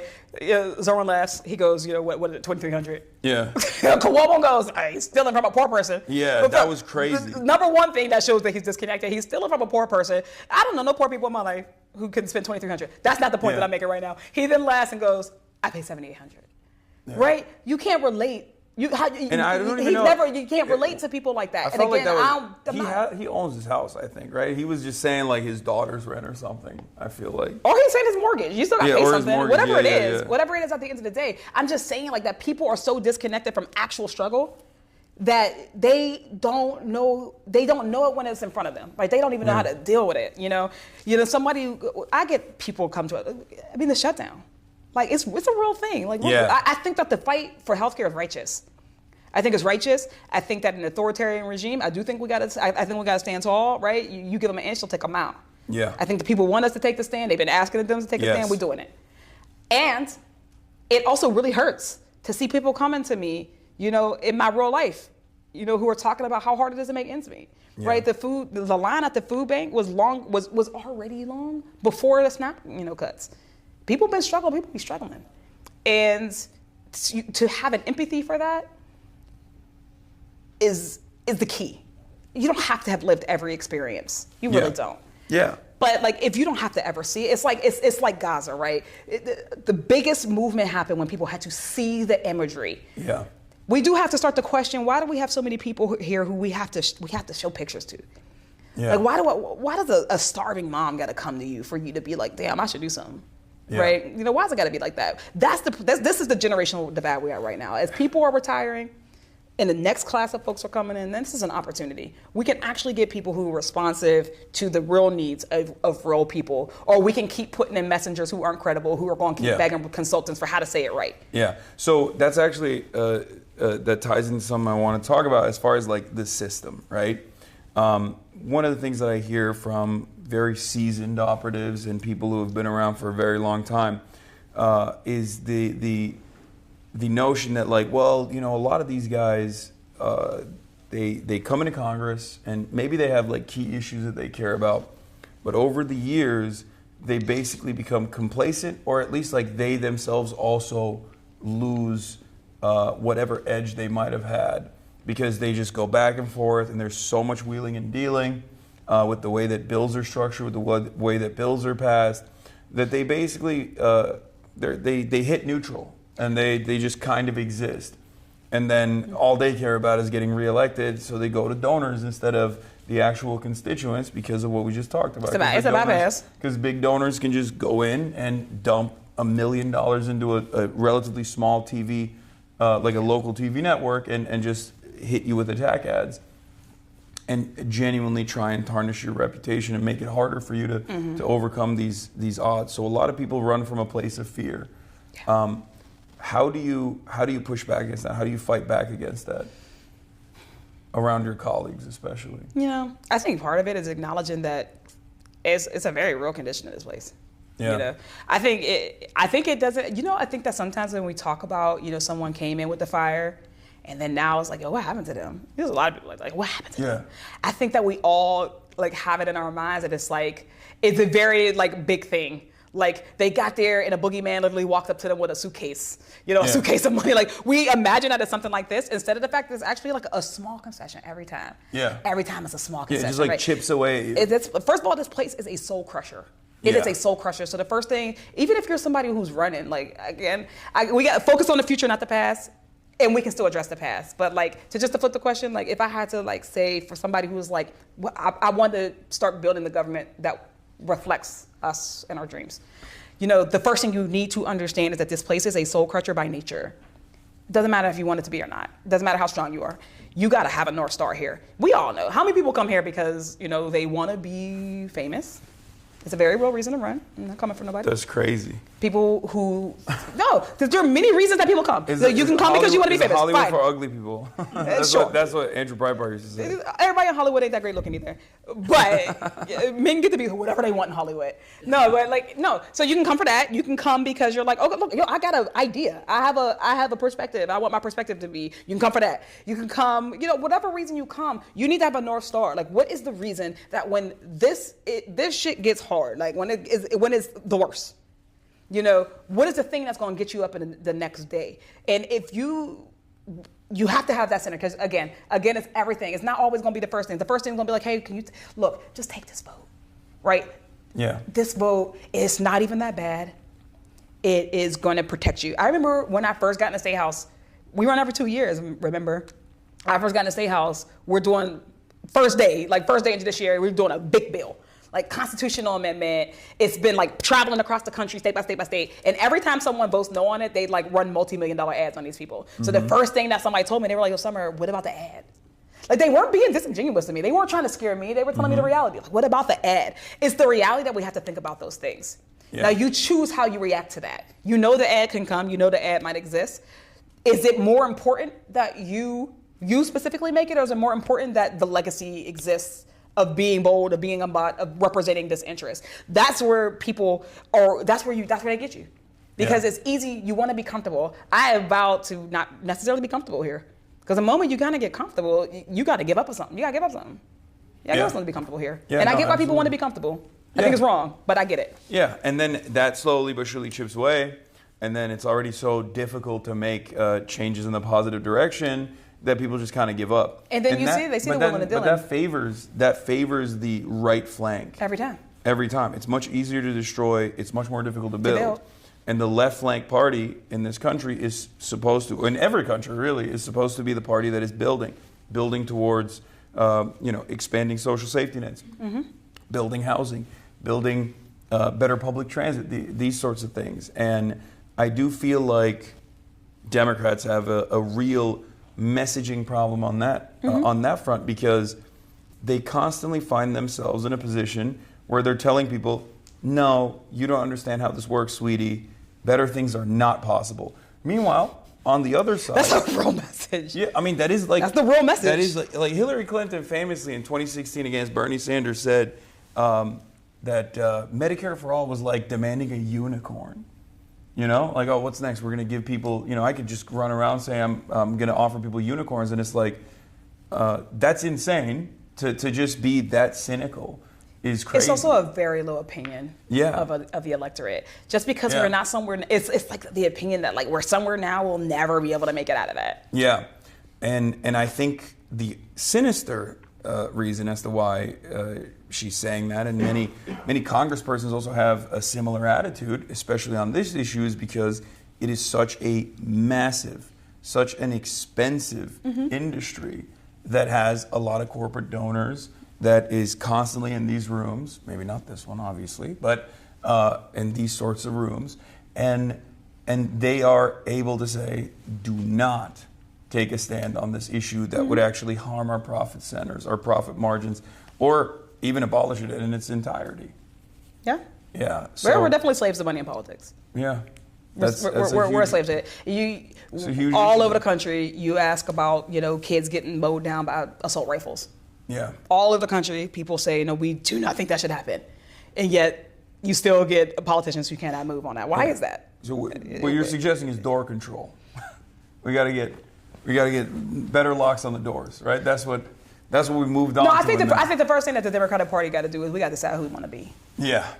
But we're talking about all of this, and I think fundamentally, before we move anywhere else, we got to decide who we want to be. So that's actually exactly what I want to ask you. What do you think, if you were to go with like 5 key positions that you stand for, what would those top 5 priorities be? I know I'm putting you on the spot here, but let's say you're running, right? Like, what are the 5 key things that you're going to hit? I think I put things in the buckets. There are always justice-minded buckets, right? Affordability is clear, right? People can't afford things. But within affordability, housing, I believe that everybody should have a home in the community that they call home that they can afford. And I believe that they should be appropriate, right? There shouldn't be slums, like we're in the wealthiest nation on earth. Yeah. It should be healthcare. Nobody should go into medical debt. People should not die of curable diseases, right? Everybody should have healthcare in this country. It's education. Everybody has a right to a quality education, irrespective of your zip code. Yeah. I think it's environmental justice, that you should be able to breathe clean air and clean water. It's free. It's a freedom from your civil liberties being eroded. Yeah. So whether that be, prison reform, systemic reform for criminal legal reform, ICE, all of those things. We need a serious change in the way that we think about how we are, dealing with our citizens, with people. So I think like, y'all don't quote me. Like, I'm not saying that that's my exact file. I was put on the spot. But those are the things that I think about every day. Yeah. Like, people should be able to navigate our society without going broke every single day. Their government should not be oppressing them. Yeah. Do you feel like people are, especially in this day and age, like, do you feel like the average person kind of just sees everything that's going on, but they're like, what can I do about it? And they just like go about their daily lives rather than be like more active and more, instead of being reactive, more proactive in general? Yes. How do we get people to mobilize at a time like this when they're too busy trying to make ends meet? I think that takes a flipping of the head. I think that is a product of the system itself. Mm-hmm. It's a very like top-down system. Yeah, like think about what we talked about. People have lost hope. Yeah, like we've killed or some hope. people never had it in the first place. Yeah, right. Because the system is like we are cogs, and the wheel keeps on turning. I think people. It's that focus on what is a real democracy. When people say, "Oh, what are Democrats going to do? What are you going to do? What are you going to do?" Early days after January 20th, that's what we heard a lot of, right? What are you going to do? What are you going to do? But it started to shift, and people started to say, "What can I do?" Yeah, but that was also partially because like the Democrats kind of didn't say anything. They were like, they didn't say anything. But when you think about it logically, I say this all the time. I'm going to use the same line all the time. You tell me, I want to put a check on Donald Trump's power. Yeah. I introduce a bill. Which of those bills are going to be brought to the House floor by a Mike Johnson or Kevin McCarthy or whoever they put in our day? Which one is he going to bring up that's going to get a vote, that's going to get to 218 of his members? And that's going to then go over to the Senate. That's then Thune's going to bring up to the House floor or to the Senate floor. That's going to get, a majority plus, because it's the Senate, filibuster-proof majority, that they're going to then vote on. That's then going to go to Donald Trump, and he's going to sign. Yeah. This is the lesson that we needed to learn before the authoritarian regime. That at the end of the day, it is still the final fail-safe in a democracy. It is the people, which is why this is where I think one of the biggest failures of the Democratic Party falls. Right? We are so arrogant too often, and like this idea that we did it the right way. This is the only way to do it. Voting is the only way to do it. Running is the only way to do it, and everything else is a problem. Right? Yeah. Black Lives Matter, the anti-genocide encampments and movement, all of those things have been met with shame by people in leadership. And that's not just this generation, that's generation after generation after generation. Yeah. The anti-apartheid movement, right, in the 80s and the 90s, met with shame, right? The sit-ins, Dr. King died unpopular. Yeah. Right? And every generation forgets the lesson. And the Democratic Party does it too. Right? So we're like, there's a right way to protest. There's a right way to do that. Well, now, guess what? We don't have any lever of government. Yeah. So I think what real leadership is looking like right now, that the people we're really wanting is like, okay, so what can we all collectively do? Because people have for too long been like, my job is to vote and y'all do this. Yeah. But that's not how democracy is supposed to work. You're not supposed to vote and just vote. No, they have to be more active. Like politicians have to also, like. We have to encourage your activity. Congressional representatives should not only encourage it, but they should also be out there on the streets. And that is actually a real demand that a lot of voters are making as well. But what you actually talked about with respect to BLM and also Gaza is so is so perfectly representative of the nihilism that people experience. Because I'm 34 years old.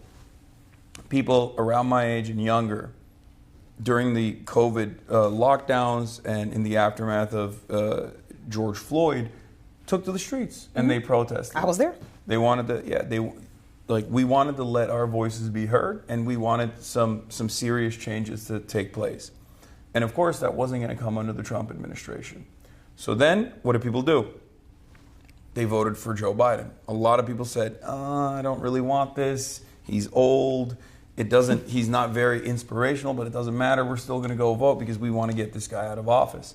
So they did their civic duty. They did. And they got nothing in exchange for that. So the lesson there was, there's nothing you can do. You do everything you want. You can do everything. You can protest. You can go out and vote. And at the end of the day, nothing will change. That's not everything. We will not hear your demands. That's not everything. I think that's the lesson right now, Well, right? I'm but I'm saying because I'm saying that in a positive way. Yeah, I know, but I mean like everything within the confines of like what you learn in liberal democracy. The liberal education is like you protest and you do your civic duty. That's still not true though. And that's still actually not true. What would you say is like not being pulled as far as levers of power? Your money and your labor. Your money and your labor are the real things that you're supposed to be able to do something with. Like you can go out and you can take to the streets, but that's supposed to be coupled with something. Yeah. Right? If I'm gonna take to the streets and I'm like, I don't think that Trump should be in power. You can't get Trump because he's already the president. What you have to do is you have to target everything around it. So like, why are we giving our money to this, that, and the fourth oligarch?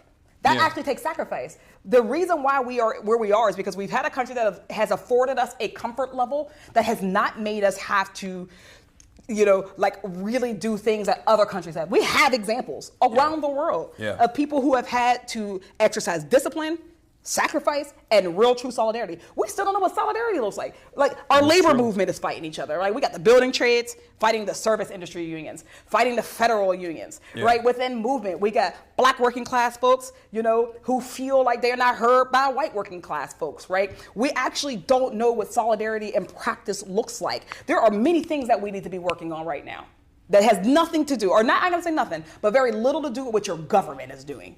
Yeah. I always say you come correct too, but we all have a role to play here. So when I think about real sacrifice right now against an authoritarian regime, I want to hear like, black folk, for instance, were like, they're going to cut DEI from Target. We're not going to go to Target anymore. And you know what we have to hear every day? Boycotting doesn't work. Yeah. What does it matter? It doesn't matter because I'm one person. The rugged individualism has neutered us. Yeah. It has made us forget where our real power is. It's we the people, not I the person. Yeah. Right? Boycotts do have to be targeted and directional and very issue specific and strategic. And BDS for Palestine has been fairly effective in this regard. Obviously, there's a long way to go there. And it comes with other things. It comes with your messaging. Yeah. It comes with building the narrative. It comes with putting pressure on your elected officials. Yeah. Then you see them as tools. Each thing is one tool. It's not the only one. But you're absolutely right, obviously. Labor militancy has been completely destroyed in this country. Labor unions are somewhat corporate captured or barely even exercise their biggest leverage of power, which is work stoppages, when it comes to even contract renegotiations usually. And sometimes it's literally illegal to do because it feels like a nuclear, sometimes it's illegal. Yeah. Sometimes it feels like a nuclear option. Yeah. Right? Sometimes it's like, am I going to step out on a limb and is anybody going to catch me? In Pittsburgh, we actually have the longest strike in the nation right now. We have the longest running strike. They're at 3 years, our Post-Gazette workers. And for 3 years, they've been on the picket line.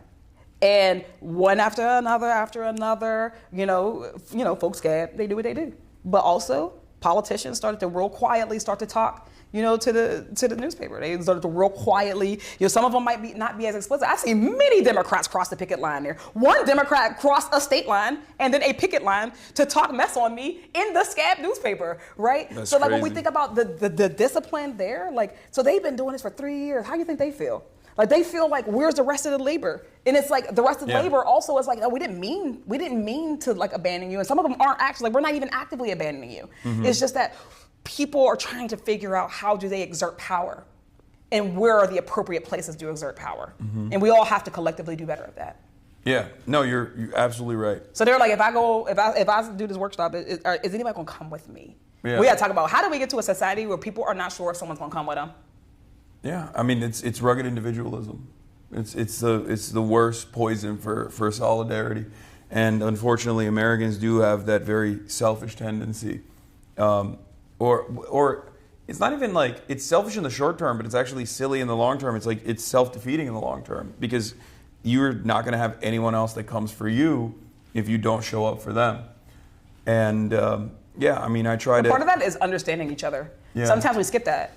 It's actually uncomfortable to talk across like communities. It's like, oh, this community has an experience with my community. We have a history. We'll never address it. Yeah. Because that makes us a little bit uncomfortable. Yeah.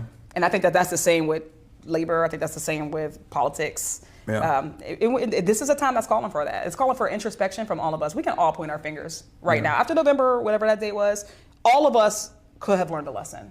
Yeah. The left, the middle, we all had a lesson. It's easier though to say, did you learn your lesson? So that's what the establishment does. They're like, the left didn't learn. What did they get out of it? Yeah, there's a lot of talking over one another in these sorts of situations, but I do think there's a sinister reason for it. Like, it's not like when I see Democratic politicians run to CNN in the aftermath of this like very expected defeat, right? Because this was being signaled. I mean, if I can see it, and I'm a random idiot on Twitch, then I think like much more intelligent people can probably comprehend it, especially when they're a part of the machine, and yet for some reason they're the most oblivious. But they immediately after Trump's second victory, they ran to CNN to be like, oh, why did we lose? Because we were too pro-trans or too pro-this or too pro-social justice. I also think that's a psyop. Yeah, I could not. I think that this is a psyop. I think that some of them were going there as plants. Yeah, I couldn't believe it because I'm like, did we see the same campaign? Like, Myers didn't say anything. No, they don't want, those are the type of people who didn't want us to be able to do like the deep actual analyses. Yeah. They were very intentional. They immediately, they threw that grenade on there so that everybody talks about that. Yep. And instead of being like, oh man, maybe the campaign shouldn't have like kicked Muslims out of events. Yeah. Maybe when we're talking about like the black community, we should say that it's not just middle class black folks. We actually have to go and fight for poor, working class, disenfranchised black folks. Or even the moment where it was like, well, there's an over reliance, I think, on black turnout in general, and I think like. But it's also a superficial one. Yes, and I think that's so. Oof, I have so many opinions on that, but I think it's like. It's getting to a point where I've asked this to some other folks as well. I want to hear your perspective on this. Do you feel like younger generations of black men, especially, are not like actually leaving the Democratic Party in droves in the way that like people present it? Because that's also very weird and racist when Barack Obama comes out and it's like, oh, well, I guess you guys are a little misogynistic. Like I thought that was like crazy to say because at the end of the day, I think people have a right to be wrong. Well, I think that was wrong, right? Yeah, he had a right to be wrong. Black people still overwhelmingly like it's crazy to me when we're looking at like black people and how much they deviate away from the Democratic Party when the margins of deviation are so minuscule in comparison to like the Hispanic voting bloc or the white voting bloc in general, which is always swinging in the direction of Trump. I think that fundamentally a lot of people don't understand the black community. Yeah, no, for sure. Which means that even a small deviation, they're like, yo, oh my God. Because what people do fundamentally understand is that black folks, at large, we're not talking about individuals. Yeah. As a community, you're not going to see us flocking to Republicans because Yeah. Republicans are more inclined to like burn a cross in our yard, Yeah. right? Like I remember I served with a colleague in the state house, and the person was like retiring. I'm like clapping politely. Sometimes I'm like, don't clap for him. He would burn a cross in your yard. This a white person said this to me. I was stunned. I was like, damn, I've never been the same. So now I look around and I don't clap for people anymore because I'm not sure if I'm clapping for like my bebop. But like things like that. People don't give black people the benefit of being politically whole people. Yeah. That yes, the reason why we won't go there is because racism is a real red line. And I don't mean like, I ain't saying that liberals can't be racist. I'm saying that there are different types of racism. Yeah. There is the, I don't believe that you should not be in chains type of racism. Yeah. And then there's, and then there's all these other biases, that part. But when you really get down to it, yes, black people are reliable, we vote, we've been burned. Yeah. We're a community that has been burned politically. We're a community that has been both neglected and over-relied on in many ways. And sometimes, we are more likely to say in politics, like if I can think about the long term, like if for me, like I was like, if Trump is elected, this is going to be a dictatorship. Yeah. Like I recognize that my people will be better off without him. And we have not had the privilege of not being able to make that decision. Yeah. But then I think that some people don't understand that, there are actually black folks who feel like they're not, I think that of swing voters, right? Yeah. A swing voter who is not a swing from Democrat to Republican, but a swing from Democrat to no vote. Exactly. So that's what I wanted to talk about. And we don't get the resources that swing voters get. Yeah. I think what's really interesting, or at least what I've tried to identify about this issue, is that like I feel like there's less participation in younger generations in general. And I think even with like the most reliable demographic of voters being black women for the Democratic Party, the reason why there is like this generational gap almost in terms of like non-participation is because that's the last time that I think black people can see the Democrats like actually put their flag and have stakes in the game to do something for black people is like the civil rights movement. And I think since then, like the further you move away from that, the less I think like younger. No, I think it's more that we are doing something for the country Yeah. than the country doing something for us. Yeah. And I think that that's one of the pain points for young folks. I think the Democratic Party, we abandoned them. Yeah. We've abandoned young people. Yes. I'm gonna just say, we have abandoned young people. Yeah. We left them vulnerable. I can't tell you, like the first time I ran, and I'm running against a 20-year incumbent in the State House, and we're looking at like, okay, well, how do people cut turf?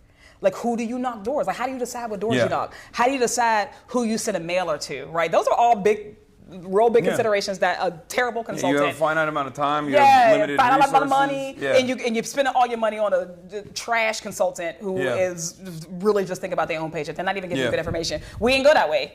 We were like, okay, well, I'm black. The last time that black voters came out en masse was for Barack Obama. Mm-hmm. So when we're cutting the universe, instead of being like, Democrats love the term super voter, right? Our universe is always of super voters, right? So I'm going to give a mailer to the people who have voted in 4 primaries in a row. I'm going to, those are the only people who are going to be targeted for digital ads. Those are the only people who are going to be targeted for door knocks, if they even door knock, leaving people. So then we blame the people who we didn't even go and ask to vote for us for not voting. We do that with young people. So when we ran the first time, we put on anybody who was a new voter who was 18, because I was younger then, right? We put young people in our universe. You're still young. For this, please. we put all the young folks. If you're 18, 24, you're on the list automatically. We put black folks who voted. If you voted for Barack Obama, you're on the list. And just by doing that, by knocking on those doors, talking to young people, talking to non-voters, I talked to people who had not voted in a primary in forever. But I didn't blame like, why didn't you vote in your primary? Yeah. Why would you? My 20-year incumbent didn't even have an opponent. For 8 of those years, for like the last 8 years. So what does it matter if they vote? I didn't go in there with those preconceived notions, but we knocked. We double turnout. I think that sometimes there are people, Democrats got 3 masters. You know how sometimes I said you can't serve 2 masters? Yeah. We're trying to serve 3 masters at once, right? Are we going to be the party of working class people, or are we going to be the party of corporations? And are we going to be the party of democracy, or are we going to be the party of incumbency? Yeah. You can't do both. And the enemy of incumbency sometimes is an educated electorate. The more people you talk to, the more likely they are to be like, shit, I don't like that. So now they've grown a fear of talking to people. So now we got all these young people who we were like, oh, they're flaky. You know how hard it is to get an on-campus organizing done? Like, we're like, hey, can we get some money to talk to our college kids? And they're like, that's not a reliable source. They don't vote. So we're just going to leave it. This is the inside baseball I wanted to hear, because this is like I see it. I mean, I go to campuses, and these are some of the most like primed potential voters. Yeah, but it also takes a little bit of expertise. You got to know how to talk to people. Yeah, you can't be the person who's just like, vote no matter how. Yeah. And then when they say, nah, I ain't voting, now you snapping on them. No, you actually got to have, it's a surgery. Exactly. Right, it's surgery. And that is it's just like met with revulsion and disdain. People are like, why the fuck would I do that? This is crazy. Especially after if they had participated and voted and then they didn't see anything in return for that. And then those volunteers, their mind are blown, and they're like, oh my God, why don't you see the system the way I do? Comfortable, liberal, wealthy person. Because if you got time to volunteer, you probably got a couple dollars, right? You live in a whole different existence, and you don't understand why this disenfranchised young person maybe doesn't see the system the way you do. So if you are not ready to take the time to actually explore their interests, explore their perspectives and worldviews, and then help them to connect the dots, then you're not the best person to go out.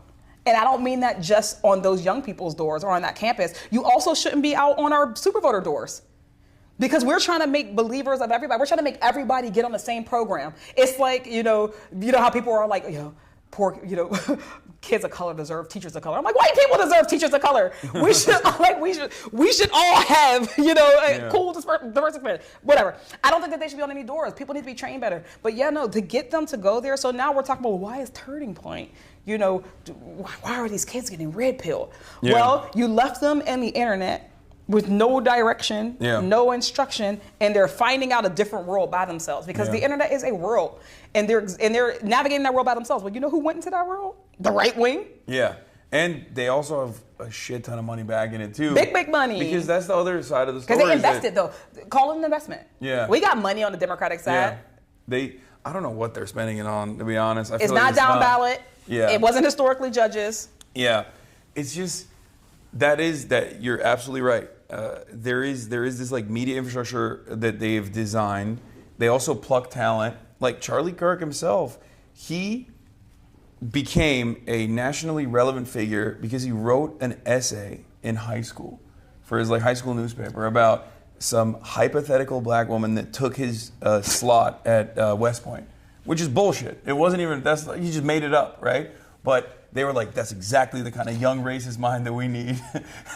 and they, very quickly, that essay was on Breitbart, and then a week later he was on Fox News. Again, incumbency versus the future. Yeah. You know, how are we going to invest in a 90-year-old at the same time that we're investing in a charismatic 18-year-old? Yeah. We're still wagging our finger at the charismatic 18-year-old. I have met like brilliant kids, brilliant young people. They're far more worldly. I'm not even just saying it to like blow smoke.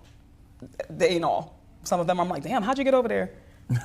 I'm like, damn, because listen, Gen Z is voting for Republicans. We didn't think that we didn't think it was possible. We got there because we didn't think it was possible, so we left them vulnerable. We left young people vulnerable. Yeah. We left them vulnerable to disinformation. We left them vulnerable to people who came. Like sometimes people just want to know that someone cares. Like you ain't never knocked on my door, so you must not care about me. Yeah. You've not come to my college campus, so you must not care. And also, even from a top line issue, like if you're not speaking to any of their problems, anything they care about, or in the world that they know, or any time you do speak on issues, it's like incremental or like going back to Kamala. It's not. What do you think is what? Let me tell you. Yeah, going back to Kamala Harris, like there is this unprecedented affordability crisis taking place.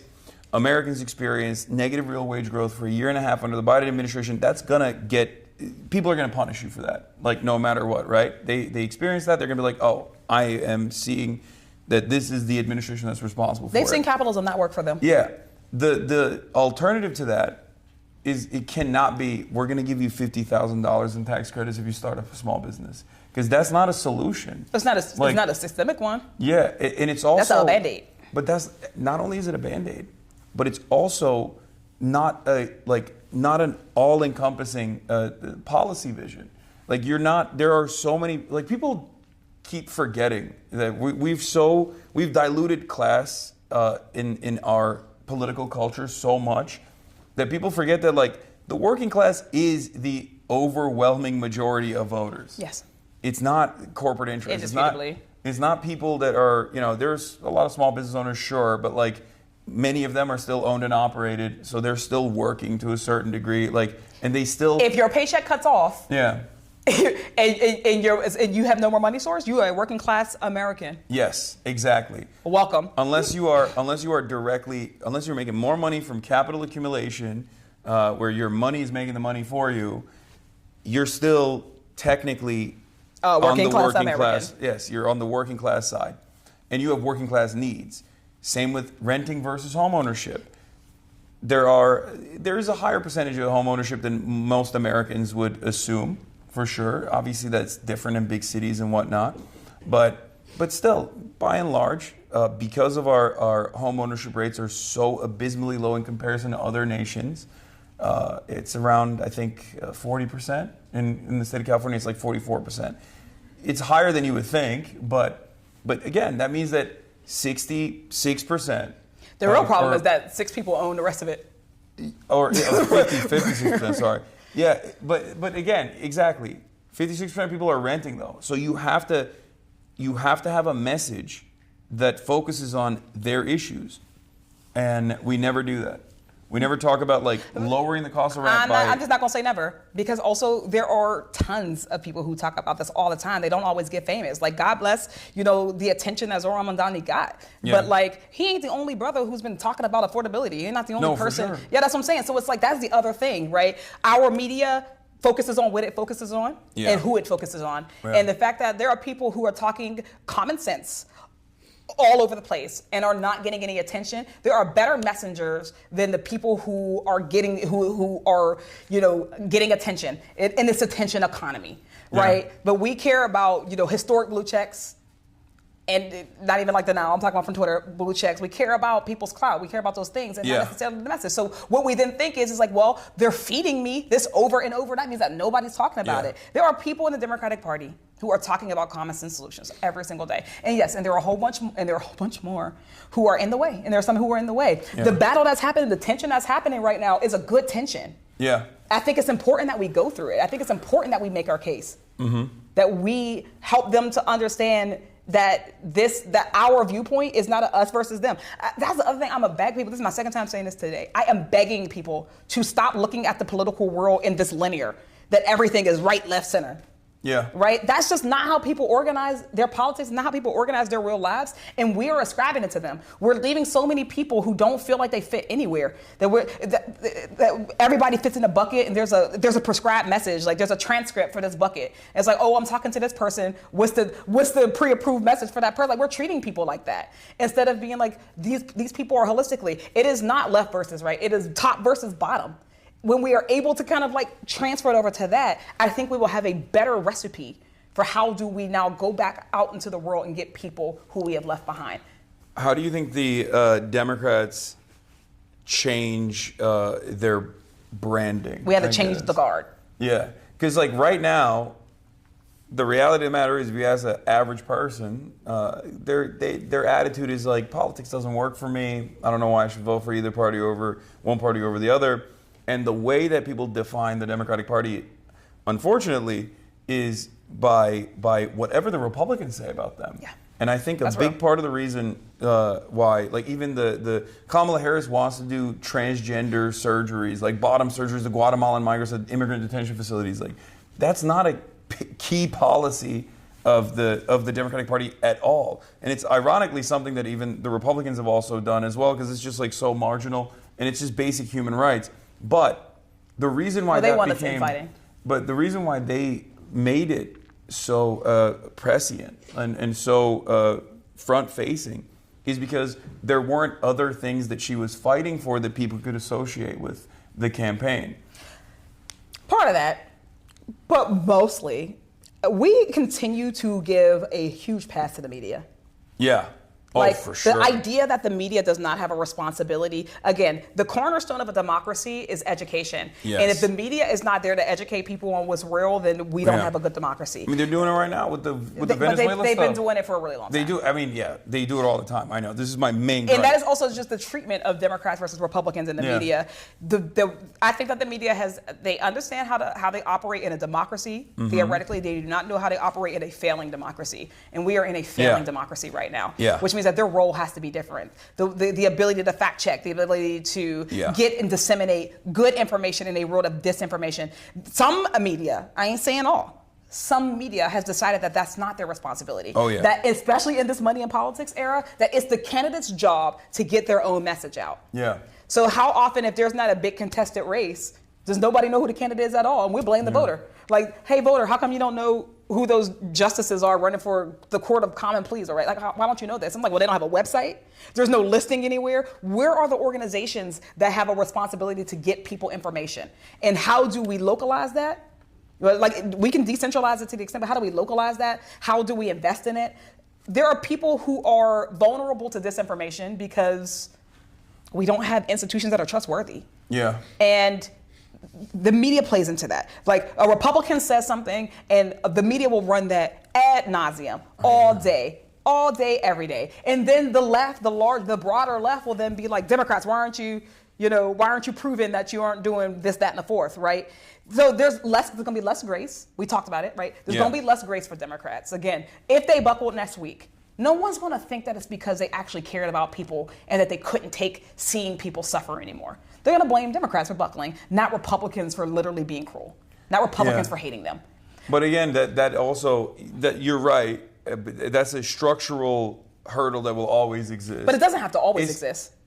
I think that's the thing we got to change. How do we change the Democrats' brand? That's one of the things. With the way that the system is designed, like if you are trying to do right by people, you're always going to have that structural hurdle because, like I said, so then we're asking for pain. It's much easier, but that's why you need real believers that are real fighters, so that they can actually white knuckle through it and grit their the day we teeth got and still- 435 fighters in Congress, that is a unicorn. That is that, no, I but I get what understand, you're saying. but that's what it is. It's kind of like, it's the same thing as like when people are like, oh well, this candidate. Like, one of the arguments is always like Kamala Harris lost because she's a black woman, right? And there's truth to that, of course. White supremacy is a major hurdle to overcome. But the way I always try to explain to people is like, that's just a constant. Like, you got to account for it. You got to keep it pushing. That's just a constant. It's just a hurdle you have to clear. So that means your threshold is going to be a lot higher. But you can still clear it with good messaging and messaging discipline and like being a real fighter and being earnest. Yeah, rural organizing, rural investments. Yeah, exactly. I think that we've talked piecemeal about all of the different things that the Democratic Party can do. Yeah. Should be doing. And again, going back to deciding who it is, what is the thing that is keeping the Democratic Party from investing in young voters, in marginalized voters, in frequent voters? Why do we focus so heavily on swing voters in the heartland? Like, why do we invest in those tropes that don't serve us anymore? Right? Yeah. What is the thing? I think it's consultancy culture. I think it's, again, that fear of what happens when the system no longer revolves around us as incumbents, but is instead actually fair. What happens when the game is unrigged? I also do think it's partially because of is corporate interest, right? Because like, oh yeah. The way that you target the disenfranchised, like the historically disenfranchised low propensity voters, is either by having a Trump-style candidacy, which favors right-wing reactionary sentiment. That's the reality. Like, culture wars. That one will never work for anybody who have morals. Well, but the thing is, like, Democrats need to understand, like, they can't win the culture war because the culture war was designed as a wedge issue, designed by the right, so that they can distract people with these different. With these different policy positions that are ultimately very harmful for massive swaths of society. But that's not a battle that you can fight. So that's why I always say you have to like bring it back to class, bring it back to affordability, bring it back to material realities, because that is the actual undefeated method. And I think part of it also is bringing it back to the truth. Yeah. We can't be out here talking about we need a strong Republican Party, and then also go and make the case that people shouldn't be voting for Republicans anymore. Or saying Trump is, I think, going to be very authoritarian or a fascist, and then just like have no issues with him. Like, people looked at that and they were like, man, your urgency is not matching your words. Yes, exactly. If you think that this is like if you think that this is an ever-present threat to American democracy or what remains of it, right? And I did. Then you can't be running around with like Liz Cheney. Like, you can't be running around with Liz Cheney. I felt like the stakes were so high that we had to run a perfect race. And that brings us back to like your first question to me was like, well, how did you win and other people didn't? Yeah. Like, I know that we have a responsibility to, as much as we can, run a perfect race. No one can be perfect. Yeah. No elected official will be perfect because you're not perfect. Yeah. It is human nature that we can't be. Yeah. But I know that we have to try. Like, we have to try to do things right. Like, I've never missed a vote.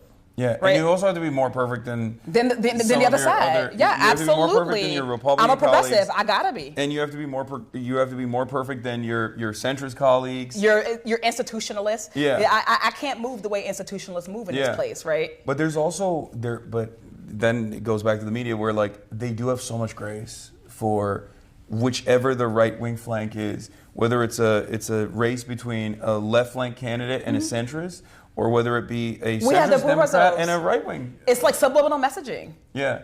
Like, they'll ask two questions. I literally just watched this debate. We were just driving down here. Watched the debate between, Zoran and Andrew Cuomo. Yeah. And like the moderators, I don't think that they even understand sometimes like the implicit biases in the way they talk to us. I know. Right? The way that they talk to us. Yeah. They're gonna say, but how you gonna pay for it? How you gonna pay for it? Yeah. How you gonna pay for it? We have a higher standard to clear every time. They don't even ask that to Cuomo for when he says like, oh, we're gonna get 5,000 cops. Like, they asked him one time.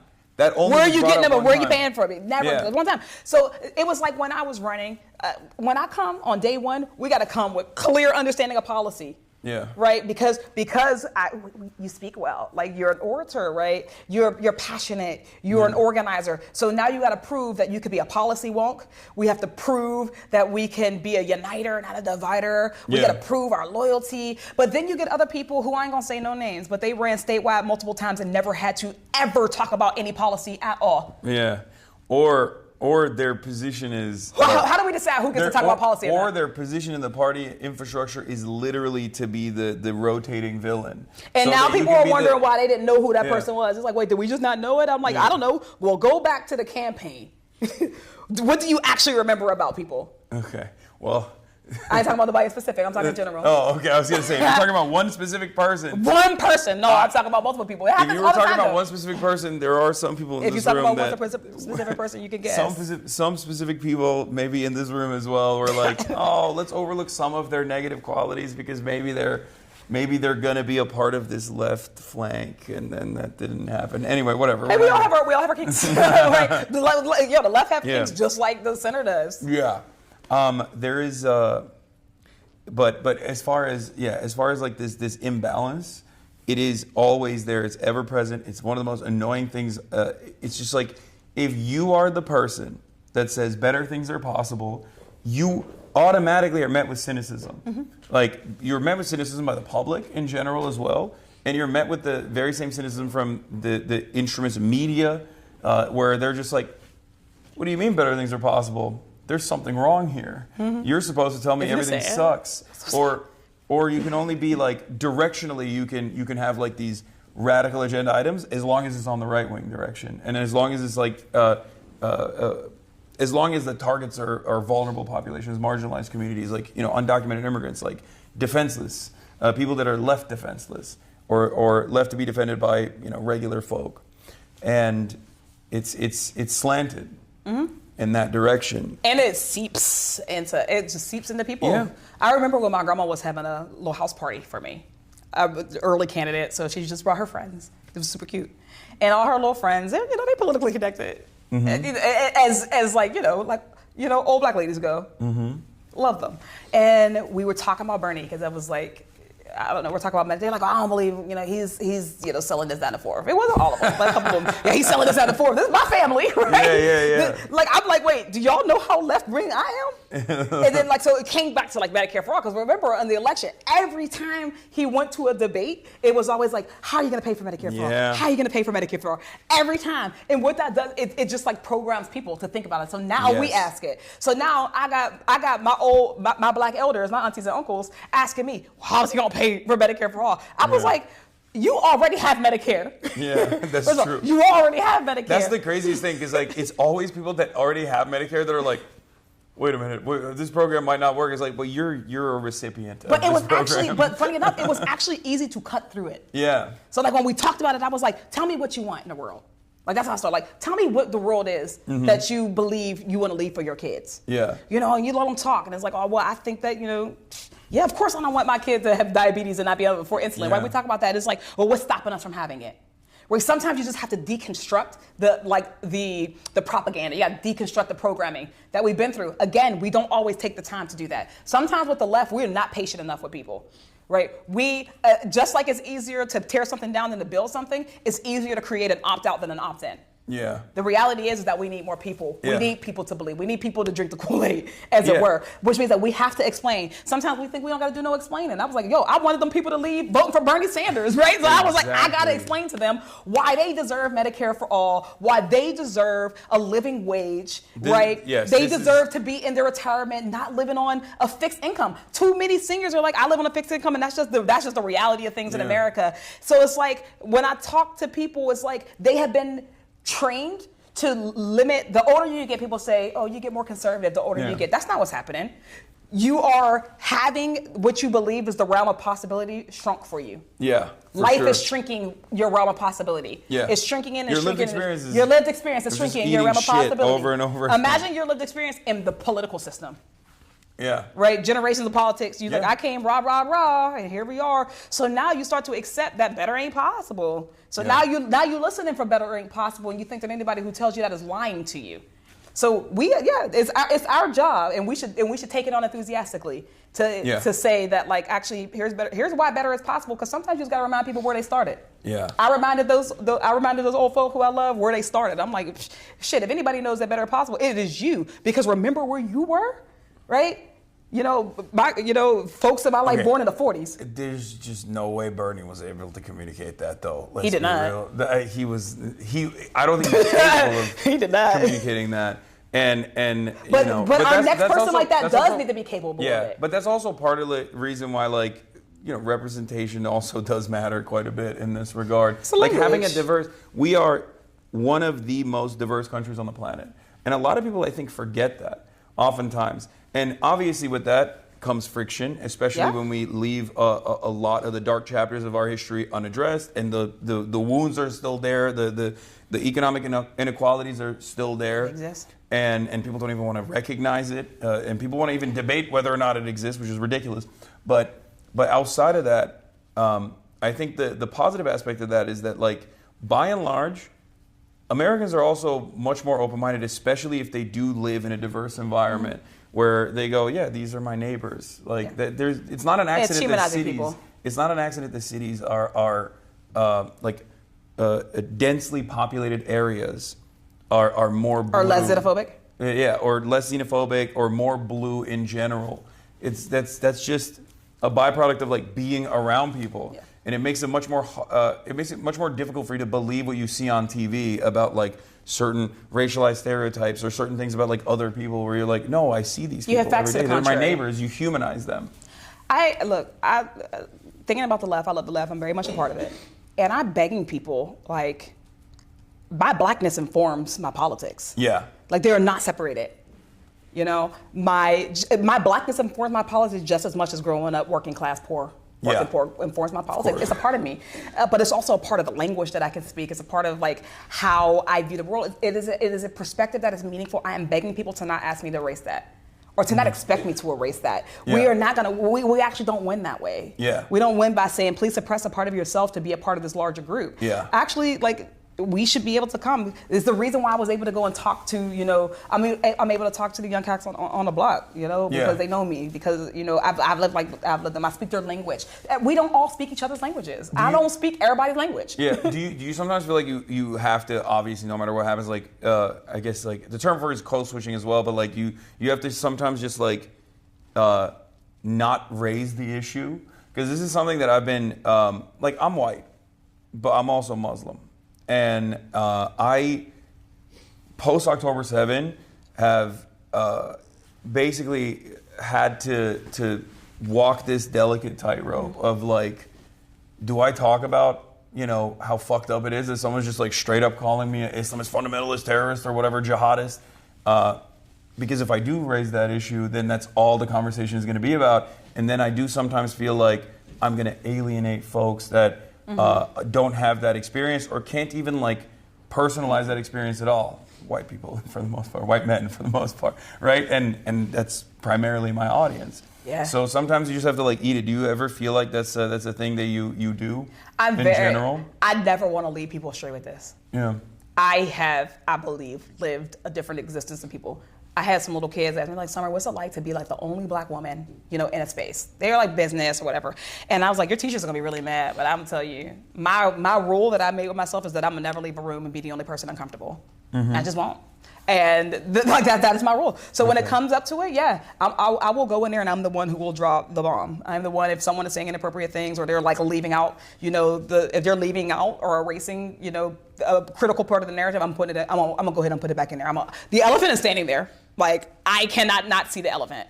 And I'm not gonna keep staring at this elephant and everybody else is acting like it's not there. I gotta bring it up. And I also recognize that, right, I answer to my constituents. So I do have a responsibility to make sure that I'm explaining it in a way that they can grasp and that they can understand, but I do it. I talked about race on the doors.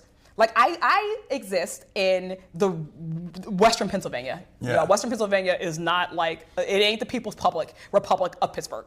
People think it is because I represent it, but it ain't. Yeah. It is a majority white district. Yeah. It's also a majority suburban district. Yeah. Like, the city of Pittsburgh, I have all the city of Pittsburgh. It is less than half of my district. I go into actual, like, exurban rural communities. So I represent, like, communities that were literally designed around white flight. Absolutely. Like, and beyond, and even beyond. Like, I represent them once and then beyond. Yeah. Like, I represent, you know, areas that had not gone blue for quite a while. They're Trump areas. Like, I got to go through Trump flags to get to people in my districts. You know, so I have an experience talking to people. So when I talk about race, I'm not talking about race coming from a majority minoritized district.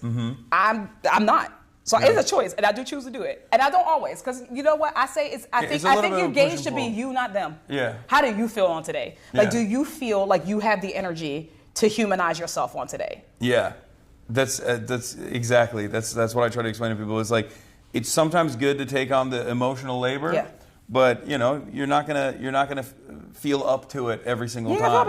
And I Especially try not if to do it in a way that alienates people too. Like Yeah. I could talk about race and also just not be excluding you. Like Yeah. I think everybody has a perspective. So Yeah. I could talk about race and I can also talk about the lived experiences of of poor white folk. Yeah. And I talk about it passionately because I also want poor white folk to have and to inherit a better world. Yeah. I want them to inherit a government that cares about them, that feeds them, that ensures they're fed at least, that ensures they're housed, that Yeah. ensures they're healthy. I want that for them passionately. So, and I want it for me, right? And I want it for me. And my only understanding, I talk about race because I'm like, the reason we don't have it is because enough people don't want it for me. Yeah. So I'm not your enemy. I'm not your problem. One of the most relevant versions of what we're talking about, which was obviously like something that Lee Atwater famously spoke on, is the destruction of the welfare state as a mechanism to engage in anti-black politics.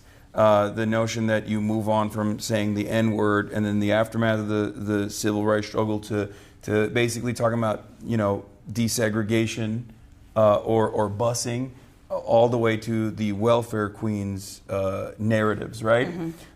That was so successful in terms of getting working poor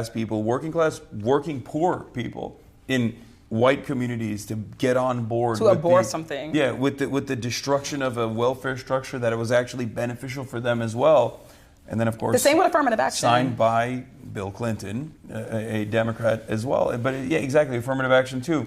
And now we're seeing that happening with the shutdown and the SNAP benefits that were taken away from 42 million Americans. And have you seen the crazy stuff that's going on the internet, like with the AI videos? Oh my God, it's insane. Aggressively avoid AI videos. Okay, so from Trump at least.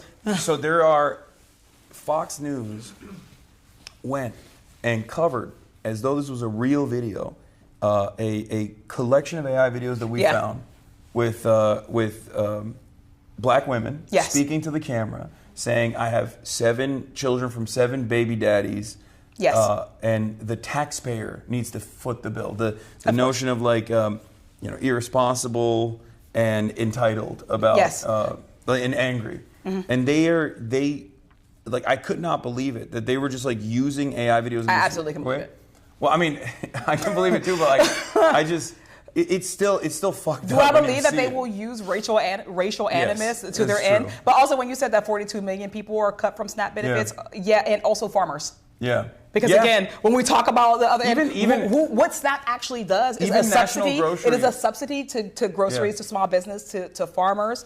It is helping two people. It is helping two groups at once. Right, working class people, but the reason why your government is giving it out is because it's also helping industry. Yeah, it's helping the economy. And also it spurs the economy. Grocery stores. Yes. Yeah, every dollar spent on SNAP. So Trump is willing to bite all of our noses off. Yeah. To spite his face. And I cannot believe it because like the conversation obviously that's taking place right now is over, offering additional or continuing subsidies for ACA, so tens of millions of Americans can continue being on health care. To go to the doctor. Yeah, to be able to go to the doctor. And the Republican... To not get a $1,000 MRI. The Republican retort to that was, oh yeah, you guys want health care for people to continue even though it's already super costly and that needs to be fixed? Guess what? Now we're going to starve 42 million people, and it's going to. So what you want? When you want healthcare, or you want to eat? Yeah, they're like, oh, and now we're going to cook the farmers, like you said, because it's a subsidy for them, and we're going to cook the grocery store chains as well, because it's a subsidy for them as well. And you know why they get away with it? Because there is a shared responsibility model that we have in this country, right? When a shutdown happens, everybody's blamed, and it's not like proportional blame. Republicans will always win in that environment. They will take. But they're losing.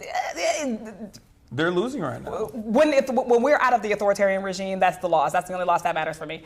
But like right now, what they are betting on, I'm not saying that they won't lose this time. What they are betting on is that when this is all said and done, they're going to get to share responsibility with the Democrats. Because there's always going to be a CNN anchor who says, well, Democrats didn't sign the bill to pay for SNAP. They're always going to say that instead of like, you guys are political commentators. You know what was in the bill. Yeah. You know what the bill did. Yeah. It's easier to tell that. So it's like, so now there's a shared model of responsibility. So instead of every day, somebody's news anchor who is telling the truth, it is not partisan to go on TV and say that Donald Trump and Republicans want you to choose between health care and food. Yeah. It's not partisan to say Yeah, that. that's just the truth. Just the truth. That's just That's what they literally want the right truth. now. Do you want to starve or do you want to go to the doctor? You want to starve or you want some Tylenol? Right? That's just the truth. And they have convinced themselves that bipartisan means that they have to they will dig if they can to find some blame to put on the other side. And in that model, Republicans get to win. I ain't saying that the win is necessarily like you win a majority. They get to survive another day. Yeah. Because they don't ever have to take responsibility. Yeah. We need to pin them on responsibility. When we get out of here, it needs to be clear that they were willing to starve millions of people. I will push back here though a little Go bit. ahead. Okay. I do think I ain't that saying the Democrats don't do nothing. I do think that it is. We go back to the same like pre-existing hurdles that always is going to exist. We can't change. Oh, yes, we can. No, I'm saying like, but in the current confines of like how this works, the media is always The going limit to do does that. not exist. You never saw Mean Girls? No, but no, I didn't. but what I'm trying to say is, it is upon the existing National Democratic Party to have competent voices. Yes. To go out and speak on it, and even do what you just did. This is a yes here. and. Yeah, of course. But what I mean is like what you just did. They should do on CNN. I think that also drives. And then clicks. the anchor is going to close, and then he's Yeah. going to go back and say, Democrats didn't vote to open the government. But That's what they go through every But time. Republicans do that. But Republicans do that. I ain't talking about Republicans. I'm talking about the anchor, like No, the media. I know, but the Republicans have done that so successfully that like I think there are lessons to learn from the way that they operate, especially not being afraid to be adversarial with mainstream media. I agree with that. And of course, it's much better if you have like a very big outlet that is uncompromisingly pro-Democratic Party, which the Democrats don't really have. I guess you have MSNBC, but it's nothing in Not even comparison to a Fox little bit. News. Yeah, it's nowhere near as successful as Fox News, and also MSNBC, entirely comprised of former Bush era mouthpieces. That's the other crazy situation here. But basically, like, you do need to go out and fight. You do need to go on TV and be like, no, fuck that. This is wrong. This is what the Republicans are doing. And I don't think there's enough of that happening with this current talent pool that we have. There are people like yourself.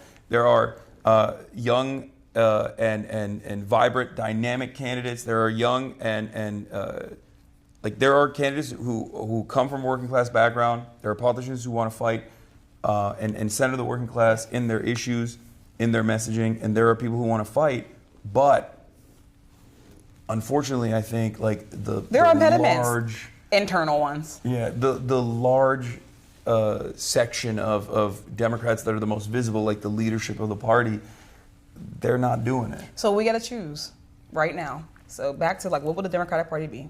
Will it be? We have to choose. Even the Republicans relied on this at the end of the day. They became who they are because they were steered that way. Yeah. The Democratic Party will only survive and we will only be victorious if we exist in coalitions and new coalitions. The elected officials themselves is a small piece. It has to actually, I'm not going to say it has to, like the importance of it or at least the emphasis on it has to be counterbalanced. We are actually strongest when our electeds are reflective of our actual leaders, our movement leaders, our labor leaders, our media, our people. We have to, our job should be getting those folks and moving in a direction. But we will be successful when people are like, I actually feel a stake in this. The reason why the Democratic Party is dying, it's not a healthy party. The Democratic Party is not healthy. Yeah, no. And it is not healthy because we're not being honest. We are not being honest. People do not feel that this is the place to build. Yeah. They don't feel like this is the place that they want to make a home. And if we can't build a home here, the Republican Party ain't getting weaker. And I don't even care about the Republican Party. The right is not getting weaker. The fascist right, the white nationalist Christian folk are not getting. They're so successful that they start infighting. Like ironically enough, they're infighting and still have not destroyed each other yet. Yeah, exactly. Because there's always the unifying principle of deregulation. Like a deregulatory agenda and a tax cuts for the wealthy agenda is always going to be their North Star. And I don't think the Democrats have that same North Star in the opposite direction. And they're trying to not even create a North Star. Yes, and that's what's so frustrating. And that's what we go back to, which is like, if you are not defined by your values, if you are not definable by like easily identifiable, tangible policy line items that people can always go back to, because this is the one thing that like Bernie did very well. Mm-hmm. You always know That's why he blew up. He is for healthcare for all. He's for free college. No matter what you throw his way, he's always going to stand on that. Yeah. Right? Sometimes maybe he engages in what my friends like to call vulgar Bernieism and go back and forth on, immigration, things like that. But like those are the definable traits of Bernie Sanders. Those are the definable policies of Bernie Sanders. And if the Democrats also had a similar system, I think that it would be much easier for them to get this message across. Yes, it would be. When we get that, the day that we get that will be the day that the two-party duopoly no longer exists. Yeah, no, for sure. And that's just what it is. Yeah, it'll be that day. I'm fine with letting the establishment Democrats be the right flank, like the marginal right flank in the one-party system that we have, Chinese government style. That's why I say our victory comes from coalition. Yeah. Yeah. We need a coalition style. We need a coalition style situation here because again, we're not the same. I am not the same as the most right-wing, Democrats, in the sense that sometimes I'm not sure if our interests are going. I don't think we're going in the same direction. No, it's not. No, that's you're absolutely right, and that is the major problem with the Democratic Party is that they want to present themselves aesthetically as though they're on our side. When they're campaigning, they want to act like they're on our side. They want to act like they're also invested in moving the country in a certain direction. But when it comes down to it, when it comes down to policy or when it comes down to like actual legislative agendas, they are not. They are, I would go so far as to say, antagonistic sometimes. Yeah, there are some folks. Like, there are definitely... And the problem is that they get lifted up. Yeah, but therein lies the problem because it is a liberal capitalist party. We have convinced too many people that the tent is big enough for Joe Manchin, but it is not big enough for Zohran Mamdani. Yes. The tent never expands on the left, and we have to always claw the party back and ironically enough, like create momentum at a time when the party's national recognition is at an all-time low. When people are just like, this sucks. You guys aren't doing anything. Can I answer the question you didn't ask yet, just before we leave? What? Then why do we do it? Like, then why stay? Why stick around? Yeah. Why keep fighting for it? Sure. And I think that the reason is like... I wasn't going to ask that. I know you weren't. That's what I said. Yeah. Like, I asked the question that you were going to ask. Because I know why you do. You have to. There's no other option. It's true, but I want people to know that. Okay, because go I ahead. think that sometimes our people don't realize that. And feel like, well, why do it? Why not just be independent? Like, I want the system to exist where we can have spaces that are ours. It don't exist right now. Yeah. I care enough about the values, the things that we're fighting for right now, that it is by any means necessary. People still have to be in the game. We still got to be in the game. And at the end of the day, what comes out of this, whether the party lives or doesn't, how it exists into the future is up to it, is up to us. Yeah. Whether it does or whether it does not, I still want people to be housed. Yeah, also... I still want us to stop dropping bombs on people. And also, you're still going to be here. You know what I mean? Like, whether the Democrats exist or not, like, you still have the same issues. Someone has to address them. But all of us do. So that's why I want us to, like, you can't opt out of the system, my friends. Yeah. And I know there's a lot of people who think that they're just, like, strategically and very wisely opting out. I'm like, baby, you are accounted for. Yeah. You are accounted for in this system, man. I got colleagues who talk about it. They count on you to think that you've opted out. They count on you to think that, Exactly. you are actually besting the system and not the system besting you. You're accounted for. Yeah, always remember, if you can't maintain revolutionary optimism, you can also remind yourself of spite-based politics as well, because some of the worst forces of capital, some of the worst scumbags are relying on you not paying attention to what's going on and are excited at the prospect of being able to successfully disenfranchise you so that you just go, there's no hope. There's nothing I can do. And just think about those guys. Do you have hope? Of course. I mean, I always have hope because I don't know. I mean, I've been doing this for a long time and I've seen... You're 34. I've been a political commentator as like a openly socialist political commentator. We're the gerontocracy now. We've been doing this shit for a long time. Yeah, I know I'm like relatively young in comparison to all these other people, but like, it's just I've seen so much failure, and I'm used to it, and my expectation is not that we're just gonna immediately change things, and I think that comes with time. You learn that like. No, you are actually marginally moving society in a better direction by just consistently pushing on these certain things. And I think some of the most like hopeful moments that I've had, or some of the most like galvanizing moments that I've had, is like I have been an anti-Zionist for like an openly anti-Zionist in my professional media career for 12 years. And for 12 years, it was mostly looked at as like, what are you even talking about? Or looked at with disdain. There were so many things I was worried about actually saying, even though they were correct. Because I knew that the response from that would be, oh, you're going to get censored. You can't say that. That's unacceptable. And now, while the death toll is immeasurable, it's incalculable amounts of pain, but in spite of all of that, I've seen in my lifetime something I never thought would happen. And I think a lot of Palestinians I talk to have a similar attitude on this as well, where it's like they never thought that in such a comparatively short period of time, so many people became cognizant of this reality that like Israel was this unstoppable evil death force, basically. Like that was unheard of. So when I see that dramatic attitude shift in the broader consciousness of the West, from people who are basically conditioned not to care about this stuff at all under every different circumstance, when I see that attitude shift, I can't help but hold out hope that we can actually make people aware of these issues, and we can actually mobilize people in this direction, and we can actually make some change. I share the exact same anecdote. Yeah. From when I started, it was like our number one thing that we were like, will we be able to talk about this with the fullness that it deserves and actually not be just like immediately like ushered off the stage and silenced? And yeah, the answer became yes, way quicker than I thought. Yeah. Way quicker than I thought.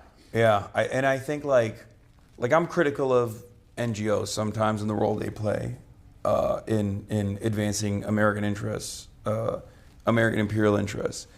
But like, I still recognize that 2021 was, I think, a pivotal moment for pro-Palestinian advocacy, when Amnesty International, when Human Rights Watch, and all these other organizations said, including B'Tselem, which is the Israeli human rights organization, said that Israel's an apartheid state. Israel was an apartheid state from the beginning, but they recognized it. And I think that expanded the permission boundary. Yeah. They expanded like what you could say, because you could always fall back to, well, these guys are, these are important, verified institutions that people care about. They have influence, and they're saying it, so you can't come at me for saying this as well. And slowly but surely now, it gives protection so that when someone goes out alone, they know that they're no longer going alone. Yes, and then obviously in the last 2 years, the media environment is rapidly shifted as well, and a lot of the mainstream institutions that refused to accurately assess the situation or to speak on it, speak on the death and destruction with real terms, and consistently tried to contextualize this violence and why it had to happen and collateralize Palestinian lives, they were met with a lot of enmity. People forced them to stop doing that. Yeah, people were like, no, this is fucking bullshit. People like, are not unpowerful. Yeah, exactly. So that's exactly what is exactly what gives me hope, is that we do have a lot of power. We do have the opportunity to be able to stop things before it gets worse. And the same goes for resisting against the Trump administration's encroachments on civil liberties. And they are responsive to that sort of thing. They are responsive to this sort of pushback. And I think that's the reason why we can't stop. And we have to maintain revolutionary optimism and stay the course. A message. Yeah. Summer Lee, thank you so much. You were incredible. This was great. Why don't you do more TV stuff? Yeah. Nah, hey, I talk when I have something to say. We got a lot of media people in this chat. I'm sure you'll be getting. That's what's up. I'm sure. What? Chad was loving that. Yeah, I'm sure there's gonna be hella people hitting you up after this. They're gonna be like, "Yo, come and." Yeah, I love talking. Like a lot of people, I don't want to talk when I don't have anything to say. There is so Not much. that I have lots of things to say. First of all, you are a yapper. Period. Like me. Period. Okay, this is the first time I've had. Definitely, like when I get my diagnoses. You love yapping. I'm gonna get my diagnosis. And you got the gift of gab. I do. So you're. That's why I'm a congressperson. Yeah. No, but not many Congress people are like that. No, but I mean, like, yeah. everybody got the thing that got them here. Yeah. My power of talking got me here. Yeah, you'd kill it on. Yeah, I mean, you are a weapon for the Democrats. I don't know if they realize it or not, but you are a weapon. You should ask them. Yeah. No, I'm joking, but you know, hey, it is what it is. But no, we're the fight. You know, it is what it. Hey, whether somebody acknowledges our movement, whether they acknowledge what we are trying to build here, we're going to build it anyways. Yeah. And that's what gives me hope. Absolutely. It's ours to build. It's also what a good time week. To be alive. It is also a good week to feel hope because I was like, yeah, you know, the Zoran stuff was huge. I'm not gonna lie. Like I never thought that it would happen. We did it, Zoe. We're changing it. Yeah. It's not that we did it, Joe, anymore. We did it, Zoe. We did it, Zoe. We did it, Zoe. It's right, because like I just, you know, being surrounded by all these like canvas leads at the party, I was just like, man, this is it. This happened in spite of all of the endless amount of media coverage and how hyper scrutinized this campaign was, and you know this from your own personal experience, like. Any point of marginalization is just so cynically weaponized against you, no matter what. Especially these days, it's getting worse. Yeah, you just have to. Because people are. But listen, as a black woman, I have actually never seen the type of racism that I see when it is a Muslim candidate. Yeah, is astounding. It's insane, and it's because there are permission like people have still, even though they are off the hinges right now, a lot of people were still socialized that like you can't just outwardly say that. About black folks, they have never been socialized in the way to not approach Muslims and Muslim candidates in the way that they are. And like Democrats, Republicans, Independents, people were off the chains. I think it's also because like white supremacy is such a fundamental part of American society, because I think about this all the time.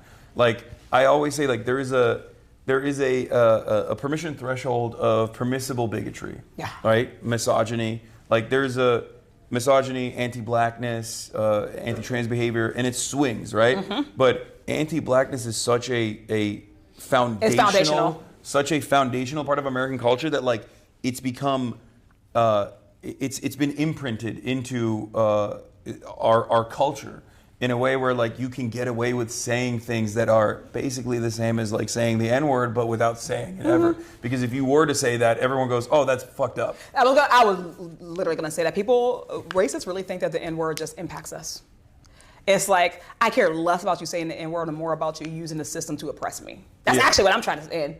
You know? That's something that I try Neither here nor there. Don't say it to me. Well, people also... Don't say it to a black person either. No, white people think it's like, it's just a mean word. That's the problem. They don't understand that like, it's just... our problem is actually the history behind it, right? It's not like... Oh, well, you can say cracker, but I can't say the N-word. It's like, well, there's no... You can also eat a cracker. Like, what are we talking about here? There's no systematic oppression or continued oppression associated with like anti-whiteness on the virtue of whiteness. This is why it's not the same. But, you know, it's very difficult to explain that to people. But yeah. All right, well, I don't want to take more of your time. I hope that your Capitol tour lived up. The Capitol. Yes. No, this is dope. You guys have higher ceilings than I thought you would. Cannon has higher ceilings than this. Yeah. Wait, really? Yeah. Oh. And Longworth is a cave. Don't go to Longworth. Of course. Sitting or standing? Let's do sitting and standing. Okay. Let's do both. Let me move this over.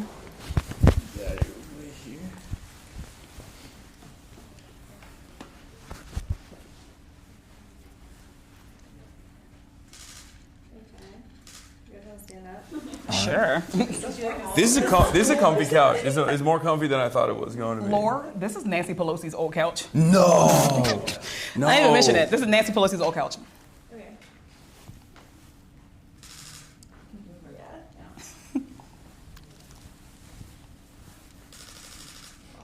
You look dapper. Oh, thank you.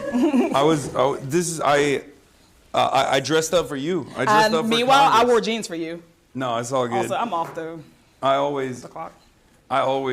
never really wear suits or jackets or anything like that. So I was like, you know what? We're going to DC. We might as well this time do around. it. Yeah. But yeah, thank you so much for everything. Thank you so much for opening. Great. Yeah. One more ask.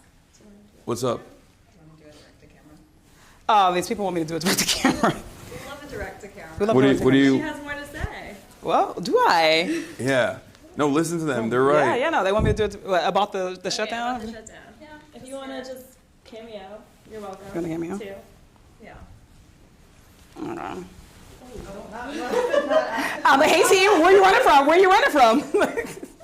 Now y'all don't want to be in it. Yeah, just like it's day 37 of the government shutdown. I'm here with Hassan piker, showing around the Capitol. Yeah. Okay. I still have to turn over. Hey guys, it is day 37 of the shutdown. We are now in the longest shutdown ever, but spoiler alert, I'm actually here with Hassan Piker because I was giving him a tour of the Capitol. Yeah. But because it is in the shutdown, the Capitol was largely empty. There's not too much activity Probably going better. on. Probably better that way. But they need to get back to work. And that's what the hope is, right? We know that right now, right? Republicans are crushing people. They're crushing working class people, making folks choose between their paychecks, between eating, between SNAP benefits, between LIHEAP, right, is cruel. And that is a false option. What we're arguing for is that, yeah, we absolutely can open this government right now. And we do not have to sacrifice people's health care or their food. So we want people to recognize that as we talk about this, we can have it all. And we have to reject any narrative that tells us that working people have to choose, that working people have to choose between one struggle or another. Our government is here to serve those needs. And this shutdown is fundamentally about that. So we just want you to stay tuned. We wanted to just come in with this update that we have broken a record, and it's not a good one. Yeah. That this Get back is here, now Mike the longest. Johnson. People have to keep going to work even when they're not getting paid. How come you're not here? And that's the message. Okay. Where's the restroom? Right here? Yep. All right, I'm going to take my mic off real quick. You should do that. No, Yeah. I've done this at the DNC before, accidentally. Somewhere somebody has, yeah, if you just go right into the other door, someone has mic'd up. I got you. Hours of mic'd up conversations with me before, and I pray that they never release. Oh. Well, this is all live, so it's already released. Spoiler alert. There's spoiler alert. No, I don't think anybody's ever been with a mic, because you forget them. Like when you just have like the camera mics on. Oh yeah, he's peed with the mic on, live in front of 30,000 people. The beginning of the pandemic. It's nice. Probably shouldn't have mentioned that.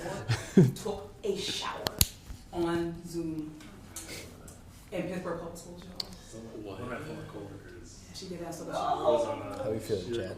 We like that. Everybody saw it, y'all. It's funny because she was completely naked. She took a shower.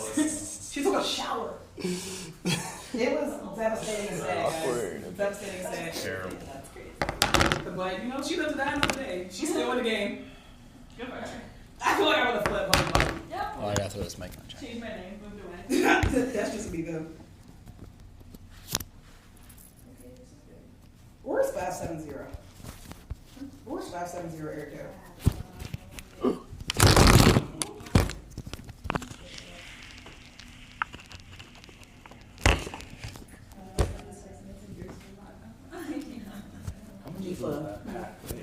Not too bad. It's like, I don't know, like 8 pounds? 8 to 10 pounds?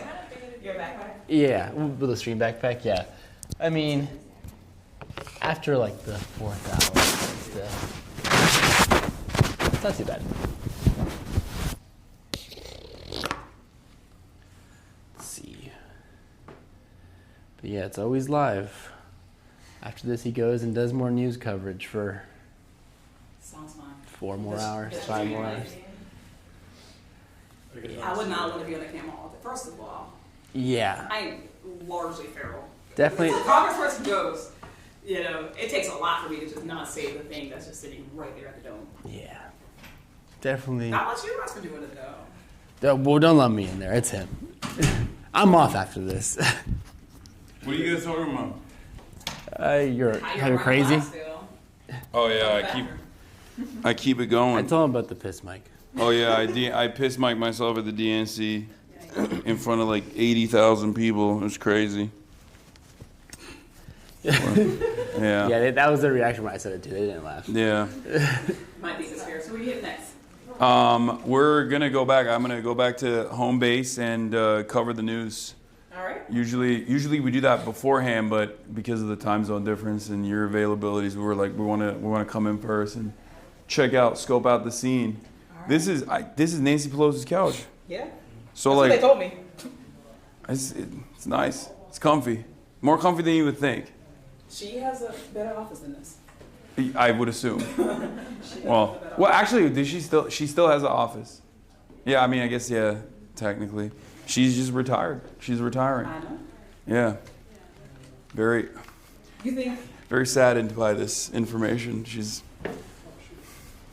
But, you know, I think it's time for some young talent to come in. I don't think that's controversial to say. Cool opportunities ahead. Yeah. All right, y'all. It has been real. Oops. Going back to Pittsburgh. Yes, we are. All right. Thank you so much. This was amazing. This was amazing. Thank you, guys. Thank you. Nice to meet you guys. Thank you for everything.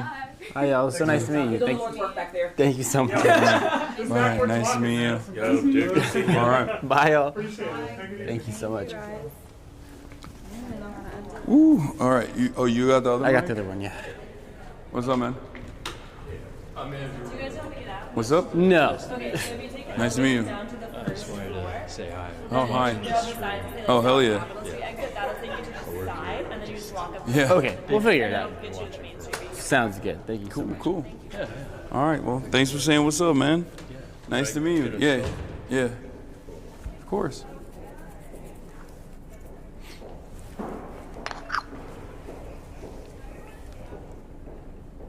All right, thanks a lot, man. All right. Nice to meet you, man. Which way we going? That way. All right. Sure.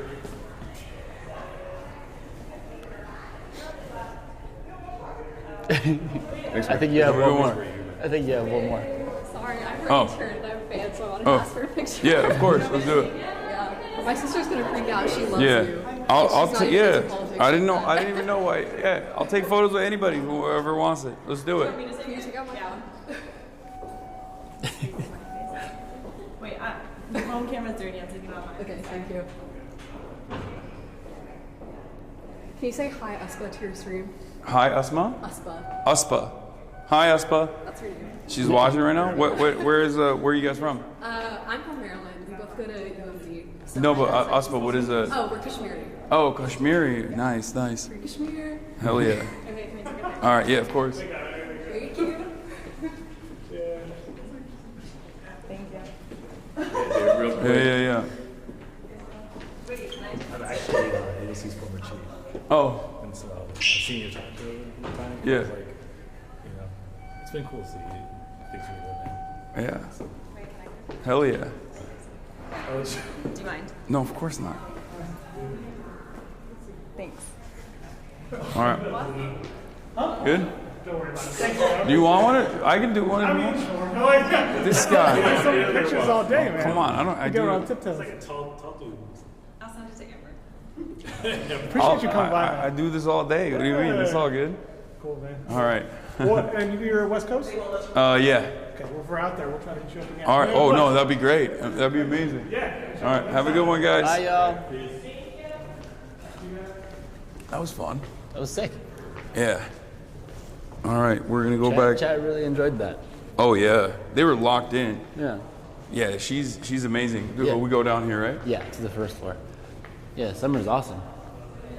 Yeah. Admittedly, I was not too familiar, but now I'm familiar. Yeah. Capital Aura. I'm aura farming a little bit today with the fit. Going down. I think. Some light. And then you just call it outside. All right. We might be getting effed.